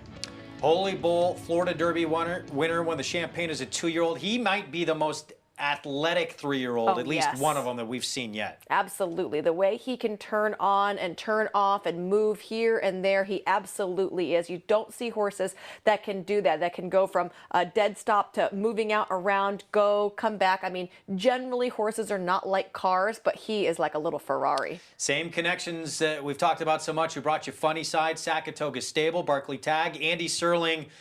Where does Tiz the Law now fit into this new picture with what we saw on Saturday? It's funny how when you run preps like yesterday, sometimes it'll bring into focus horses in the outside. Michelle mentioned before how she thinks Authentic could possibly be the best of Bob Baffert's horses, and he, of course, we expect to see at Santa Anita in about a month. But, of course, maybe we forgot a little about Tiz the Law, right? I mean, he didn't run, and I don't think he lost any stature yesterday, especially from a Beyer speed figure standpoint, where he actually got a faster figure by a couple of points in his Florida Derby win. Nadal is a big player there. Some may think Charlatan as well. I don't like him in a mile and a quarter, but I don't think we saw anything yesterday that suggests that Tiz the Law isn't still one of the, if not the top horse heading towards the big races this summer. Yes, there's the Derby, but there are so many others. Still like Tiz the Law, the New York bred, a lot, but he does have some competition. Can I put you on the spot? If the Derby was run tomorrow, Andy Serling, who wins it? Assuming the time doesn't matter, and I don't have to say, well, Nadal ran yesterday, Greg. I would probably pick Nadal as a slightly more likely winner than Tiz the Law, but I think it's very close. And I gotta admit, I'm a bit of a homer. Not only is he New York bred, Barkley Tag's a friend, but, you know, Manny Franco and I are friends, and big fan of his, so I'd love to see him do well. But I think, you know, you're talking about Bob Baffert, and you cannot argue with the kind of success that he has had in the Kentucky Derby. Yeah, I was assuming giving them all a bit of time off to recuperate from that win yesterday. It's amazing. Out of sight, out of mind a little bit. This was the horse, I think, at the top of most people's Derby list, but because we saw the Baffert horses run yesterday, they sort of vault up to the top of the list, probably for a lot of people. Well, and I think because, you know, we knew that after he won his last race in the Florida Derby that we wouldn't be seeing him for a while towards the end of summer. I mean, they kind of said that, right? We're going to gear up for the Travers and then see where that sets us up unless something really jumps on the plate. So I think once they announce that horses are not going to be running in the next 2, 3, 4 weeks, you do. It's what have you done for me lately? And these horses were more lately. One thing I do think is interesting, Greg, is all these horses that we're talking about, none of them were big 2-year-old horses. I mean, Tiz the Law was on the scene, but he didn't run Champagne. But he didn't run the Breeders' Cup Juvenile. They passed on that on purpose because they knew what they had. Right, exactly. They wanted a Derby. They didn't care about the Breeders' Cup Juvenile. So it's very intriguing to me just to see that, you know, the Breeders' Cup Juvenile this year at least is not really going to, it seems, is not going to have any kind of indication of what kind of good horses going forward. Dennis's moment, 8 rings. Those were the two real big names going into that race. Right. All right, back to live action at Tampa Bay. 9th race here. We start off with Not Regret, who 2 back was a maiden winner. Looks like she's getting a little bit warm there in the post-parade. You can see the sweat on her neck, although she's acting pretty calm. Her first start back off of the layoff was not a great out. 11-1 on the 2 Wowie, who comes off a 3rd place finish at this same condition. Is she 11-1? She's my top pick in here. She's been knocking on the door her last 2. She fits at this level. I like her. Romantic Gizmo, we'll see next, comes off a second at this condition as well on a track that had a little moisture in it. And she didn't break great that day, so sometimes you can end up, you know, behind horses and not making as much ground when the track is not fast. And we skipped, I think, to the 4 Little Natalia, the 4 at 5-1 on the board. 8.5 length gate to wire win last start. This is first time versus winners, though. That's always a big task for a horse. Huge price on the 5. My Little Fire did win first time out. Yeah, that was against maiden 10s at Delta. Her last 2 outs have just not been great. She tries Tampa for the first 4 time. to 5 on the 6, who's never been on the dirt before, all on the turf going longer. We'll get back to the 6 in a moment. Here's a look at the 3 at 19-1. Oh, there's the 3 right there, Romantic Gizmo. I think she can move forward, but she needs to break sharper. Tessie's Red Sox 16-1 for Robert Raymond. Well, she went gate to wire to break her maiden last out, but again, that first time versus winners test. They call me lucky, Ronnie Allen Jr. We saw it a huge day yesterday. Oh, we don't call her a winner very often. 1 win for 16 lifetime outs. February's exclusive. 4th last out at this condition. And here's the 10. I have no idea how to pronounce that. Syzygy. Okay. 36-1. You know, she was a winner 2 back on the turf. Returns over here to the dirt. I think that she's interesting on the cutback. Mermaid Kisses just went by at 21-1, and here's Manja Blinkers coming off on the outside. Yeah, something needs to change because the last couple of outs for her have just been dismal since she broke her maiden back in June of last year. That's your field. 2 minutes to post. Yeah, we skipped over Vaughn, the 6, who is favored. Never been on dirt. Going to be cutting back in distance, sprinting for the first time as well, Andy Serling. So why all the support for the 6 here? Well, you know, it is interesting, and I can, you know, knowing you so well, I can read in your voice that you have the same reservations I do, and you and I would never bet a horse like this. We wouldn't leave it off of a pick 5, but people are looking, and they look at speed figures, right? The Buyer's speed figure is right there, and the speed figures tower over everybody in this race. And she's been running against better horses. And you look to this field and it's like, I don't really want to bet this horse, I don't really want to bet that horse, so you gravitate to her. But as you alluded to earlier, she has never run in a race below a mile, and she's never run in the dirt. And her pedigree is all turf. So her connections said, I don't want to run this horse in the dirt, I don't want to run her going short, I want to run in the grass going long. She's a very specific horse and not the kind of horse you're supposed to be betting at a short price here simply because she's never tried this before. So you look to see who would I want to bet against her because at a short price, everybody else is a good price. Now, the one not regret has some things to like, I thought, because she has some of the fastest recent Buyer speed figures of the other horses, and particularly on dirt. I'm a little worried, though. Her 2 last races are at 5 furlongs and 5.5 furlongs, and this is 6. And I wonder if she's really a horse that you can trust to run a faster number going to 6 furlongs. And even though in some ways she has a similar form, the number 10, Syzygy, to the number 6, I found her a little more interesting, and I know Maggie has some thoughts on Syzygy as well. Andy, in these kind of spots, as you always say, you look for a horse, well, that's doing something a little different, and maybe you can make an excuse that they might prefer doing this, and that's sprinting on the dirt, whereas Syzygy has, in her last 2 starts, albeit she broke her maiden 2 back, going long on the turf, she gets a cutback, she gets the surface change, and maybe she'll just wake up here. Who knows? She's a big price on the board. I didn't mind what I saw from her out in the racetrack, that's for sure.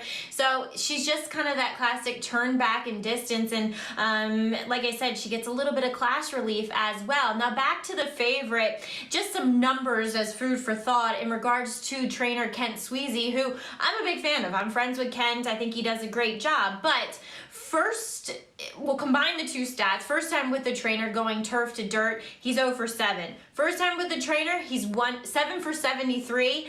And then first time, or turf to dirt, I should say, he's 1 for 59. So this move, just combined any way you want to put it, he hasn't had much success with. So at a short price, that's a little reason to be leery, but maybe she's just better than these, Michelle. I don't know. I don't know if she's better than these. I'm kind of on everyone else's bandwagon, and I'm playing against the favorite. I like the 2 Wowie here, 10-1 right now for this daughter of Treasure Beach. And based on the pedigree, you can see why they started this horse on the turf course. She's by pretty much exclusively a turf sire. But a couple starts back, they decided let's put her on the dirt, and that has worked out well for her. Whether it's the surface, whether it's the cutback to the sprint distance, or maybe it's just the level that she's able to compete against, which is the 8-on-2 that she's running in here as well. Whatever it was, it's really worked for her. Her last 2 outs have been night and day difference than her races previously. Every other horse that we've been talking about is kind of a horse making a change, like you guys said. This is one that's been running at this level, doing this, and doing it relatively successfully. Obviously, she hasn't broken through with a win at this level, but at least she's been pretty consistent. So I think at the price, she's good. Couple of runners in this race, too, coming off, at least for this lower level, impressive maiden wins. One of them, this 7 here, Tessie's Red Sox, who just finally put it all together. Career start number 8. She went gate to wire to win by 5 1/4 lengths. I thought she looked really good that day to win that way. That was a cutback in distance for her. She had been running in 7 furlong races, so it really gave her some stamina come the end of the race. But there's going to be other horses in here that have enough stamina as well. And this is first time versus winner. So the good news is she's got a lot of races under her belt. The bad news is I don't think she's going to get a lone, easy lead like she did last time. And there's going to be horses that are going to be capable of staying the 6 furlongs, unlike in her last race where she broke her maiden. Last race of the weekend, Andy Serling. Can we get some fireworks here?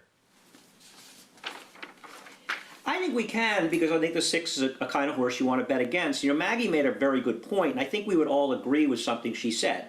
The 6 is probably the most talented horse in this race. If you just took their pure ability, you'd say she's the best horse, but is she the best horse going 6 furlongs in the dirt? And the secret to having success with horses as both a handicapper or a trainer with spotting your horses is figuring out what they do best. Some horses are stakes winner in the turf, and they couldn't beat claimers on the turf. Stake winner on the turf, I should say, and couldn't beat claimers on the dirt, or both vice versa. Some horses are stakes quality going shorter, and they can't compete going longer. So it's find the right spot. Now, maybe Vaunt's just better than these, but there is no real indication she's supposed to be at all efficient, and that opens it up. If you can beat her out of the first or the second slot and you're playing exactas or tries, you can fool around and you could make a big score in a race like this getting some prices in, because she's a heavy favorite.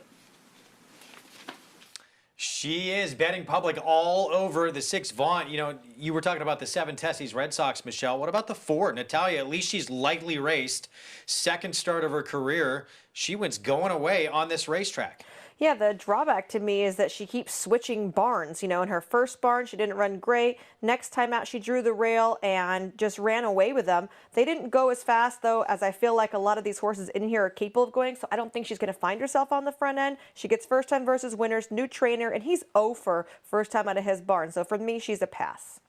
She's 5-1 on the board. Favorite remains Vaunt. A lot of question marks with the top choice on the board. This game is never easy, is it? First on dirt, first time sprinting. Can she be near as effective as she was on grass? If she can be, she's your most likely winner.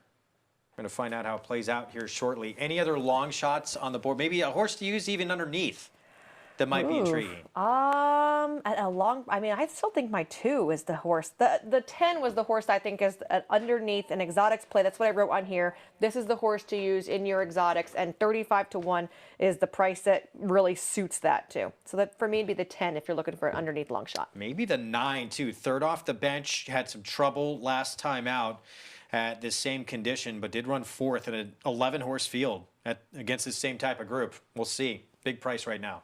Underneath horse, maybe. Yes, I like the underneath horses out towards the outside, right?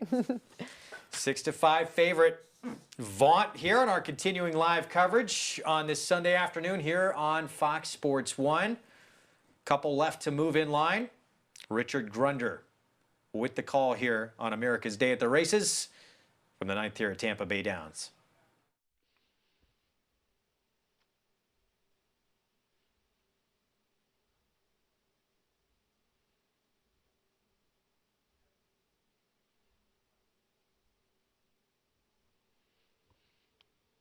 Little Natalia steps in.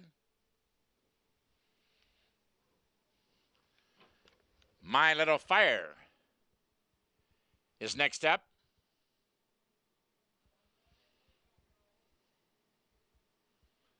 Mermaid's Kisses. From post 11.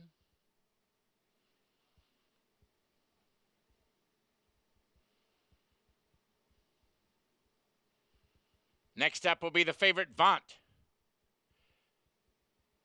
The Sweezy Barn looks for another victory on today's card.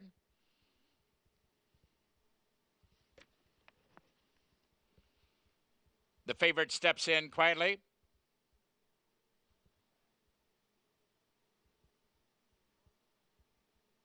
And one to go. Long shot Manja from post 12.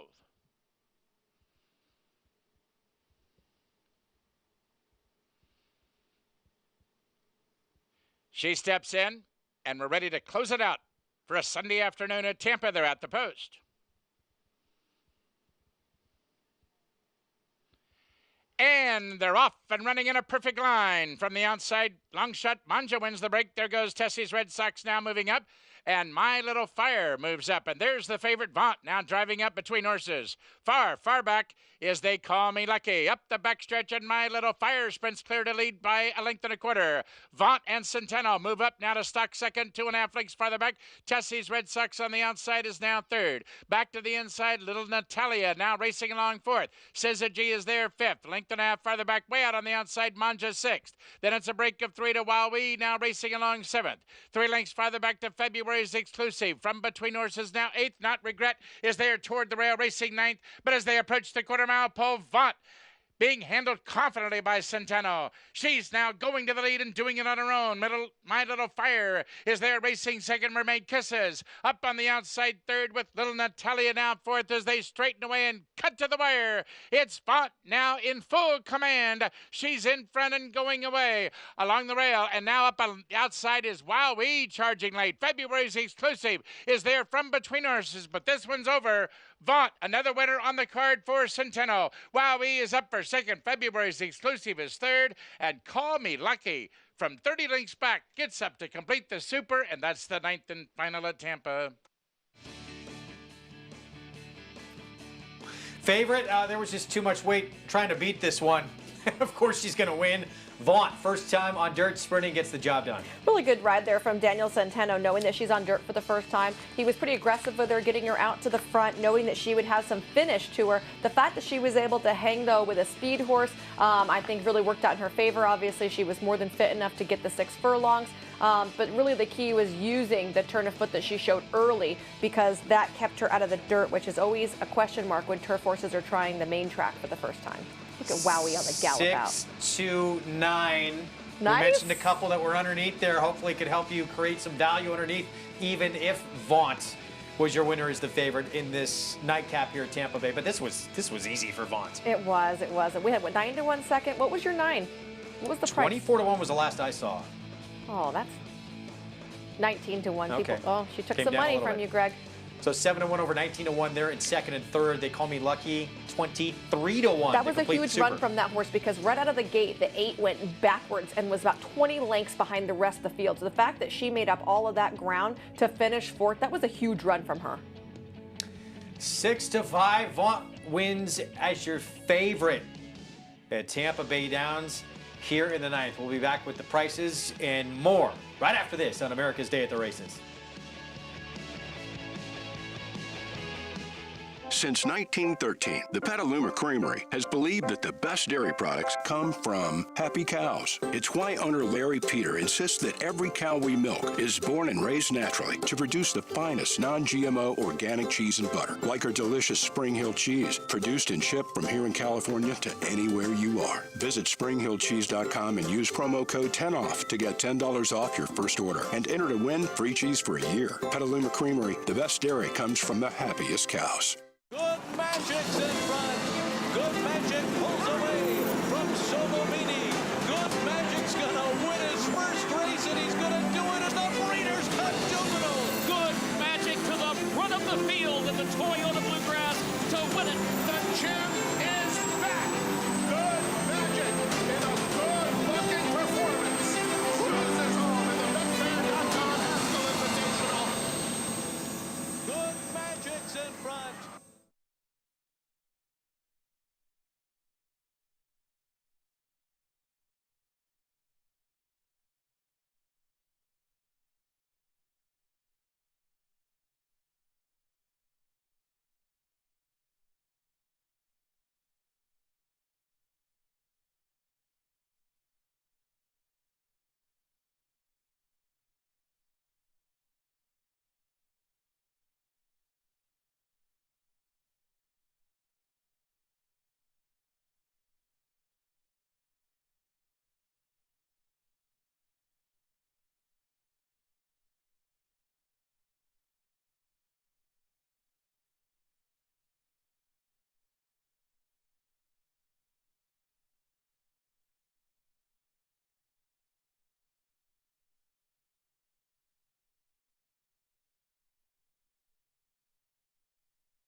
You're watching America's Day at the Races on Fox Sports 1. We appreciate you spending your Sunday afternoon with us. It's brought to you in part by America's Best Racing. For the love of the race, visit americasbestracing.net today. Nightcap at Tampa. Vaunt getting on dirt for the first time and getting it done pretty easily. 5-year-old mare here making her 4th career start, and that is her 2nd lifetime win. $4.60 there, delivering as the favorite. The trifecta, if you followed Greg Wolf's pick there in 3rd, right? And your second place finisher. Oh, I missed what it paid, but it paid good. $2.93 maybe Triple for $2. digits. Congratulations, Daniel Centeno, Kent Sweezy, Catherine Wills winning connections with Vaunt in the nightcap to close out the live action for this afternoon. We're going to revisit again before we say goodbye an incredible Saturday afternoon at Oakland Park. Split divisions of that Arkansas Derby, oversubscribed field. So as a result of that, president of the racetrack, Louis Sella, says we're going to have split divisions run 2 races. $1 million, $500,000 each on the line, and Bob Baffert loaded in both divisions with the morning line favorite. He took home both divisions. Charlatan in that first was making his graded stakes debut, going 1 1/8 for the first time, but everybody thought he would have things his own way on the front end, and he did. So everyone was sort of up against it early on once he broke well. He broke well. He got a breather down the backside. At no point did anybody ever get within a length of him, if I'm not mistaken. Now, coming down the lane, you see Martin Garcia going to task on him, giving him some encouragement here because this horse needs to have a little bit more foundation under his belt. He needs a stiff race into him. If he had just kind of eased away from him, this horse wouldn't, have any battle testing because no one can even come close to him. So I appreciate the fact that he encouraged him there at the end, so he made sure to give a little bit extra. His incredible numbers, though, they came back a little bit to reality in the 3rd start of his career. Still, he won by 6 lengths. As for his stablemate, Nadal, he just keeps on rolling. He's now 4 for 4. Keeps on rolling, on the pace, off the pace. California, Arkansas, whatever you want him to do, Nadal just aces it. He laid right off Wells Bayou. Joel called upon him. He delivered right here in the lane. Look at Joel just gives him one little right-handed tap, and you'll see him extend another length on the field before Joel realizes no one's going to catch me and eases him up there at the wire to be a very comfortable winner. Andy Serling, no Kentucky Derby on the first Saturday in May, but it felt sort of like what we're used to on that day. Bob Baffert dominating. Yeah, it was a great day yesterday. It was a great weekend. I want to thank you guys. Had a lot of fun working with you. Nice to be back at work. And I feel like this weekend, in a lot of ways, is the door to a tremendous year of racing ahead of us. It's been a very tough time for everybody, and I'm glad we ran that feature on the chaplaincy and all the wonderful things they have done for the people on the backstretch, and hope everybody, if they can help. But it's just been a celebration of good stuff in racing and so much to look forward to. So big thanks to everyone in racing. Great working with everybody here, and of course our crew in the crew in the production truck as well. Yeah, no question. It's been sort of good to have the band back together again, including Maggie. And boy, this has uplifted my spirits, that's for sure, working with you guys. And what great performance we saw at Oakland, not to mention as well, by my standards, looking forward to a big year with him and just a great year in racing. Boy, has it been such a pleasure to watch these shows and be a part of them on Fox Sports, Greg. Maggie, Andy, great working with you guys again. We hope to be doing it a whole lot more over the course of the summer. Thanks to everybody as well who tuned into our programs. We hope you, your loved ones, friends, and family stay safe, stay healthy. We hope to see you all back at the racetrack together again soon. We want to give so many thanks to our crew back in New York with the New York Racing Association. Been hit so hard with what's going on. They're doing a tremendous job working with limited resources, even dealing with Mitch Levitis as well. But somehow they power through. Eric Donovan, thank you also. We are back with live coverage on America's Day at the Races on May the 16th. Check your local listings. An undefeated graded stakes winner on the track, Algorithms has sired over 70% winners from starters. His top runners include multiple stakes winner and Grade 3 victor Recruiting Ready, multiple stakes winner and graded stakes performer Taylor Spirit, and juvenile stakes winner South Bend. In the Pennsylvania Derby, Algorithms notched his first Grade 1 winner with a thrilling victory by Matt Wizard. In the ring, his juvenile sold up to $275,000. Algorithms, standing at Claiborne Farm. No sport in the world brings the wins home like racing. It's one-of-a-kind, high-speed, high-stakes action, and Naira Bets takes you there. Place your bets and watch the races live from anywhere. With Naira Bets, make easy, secure deposits and promotions every day to earn reward points or cash. Download the Naira Bets app or visit nairabets.com.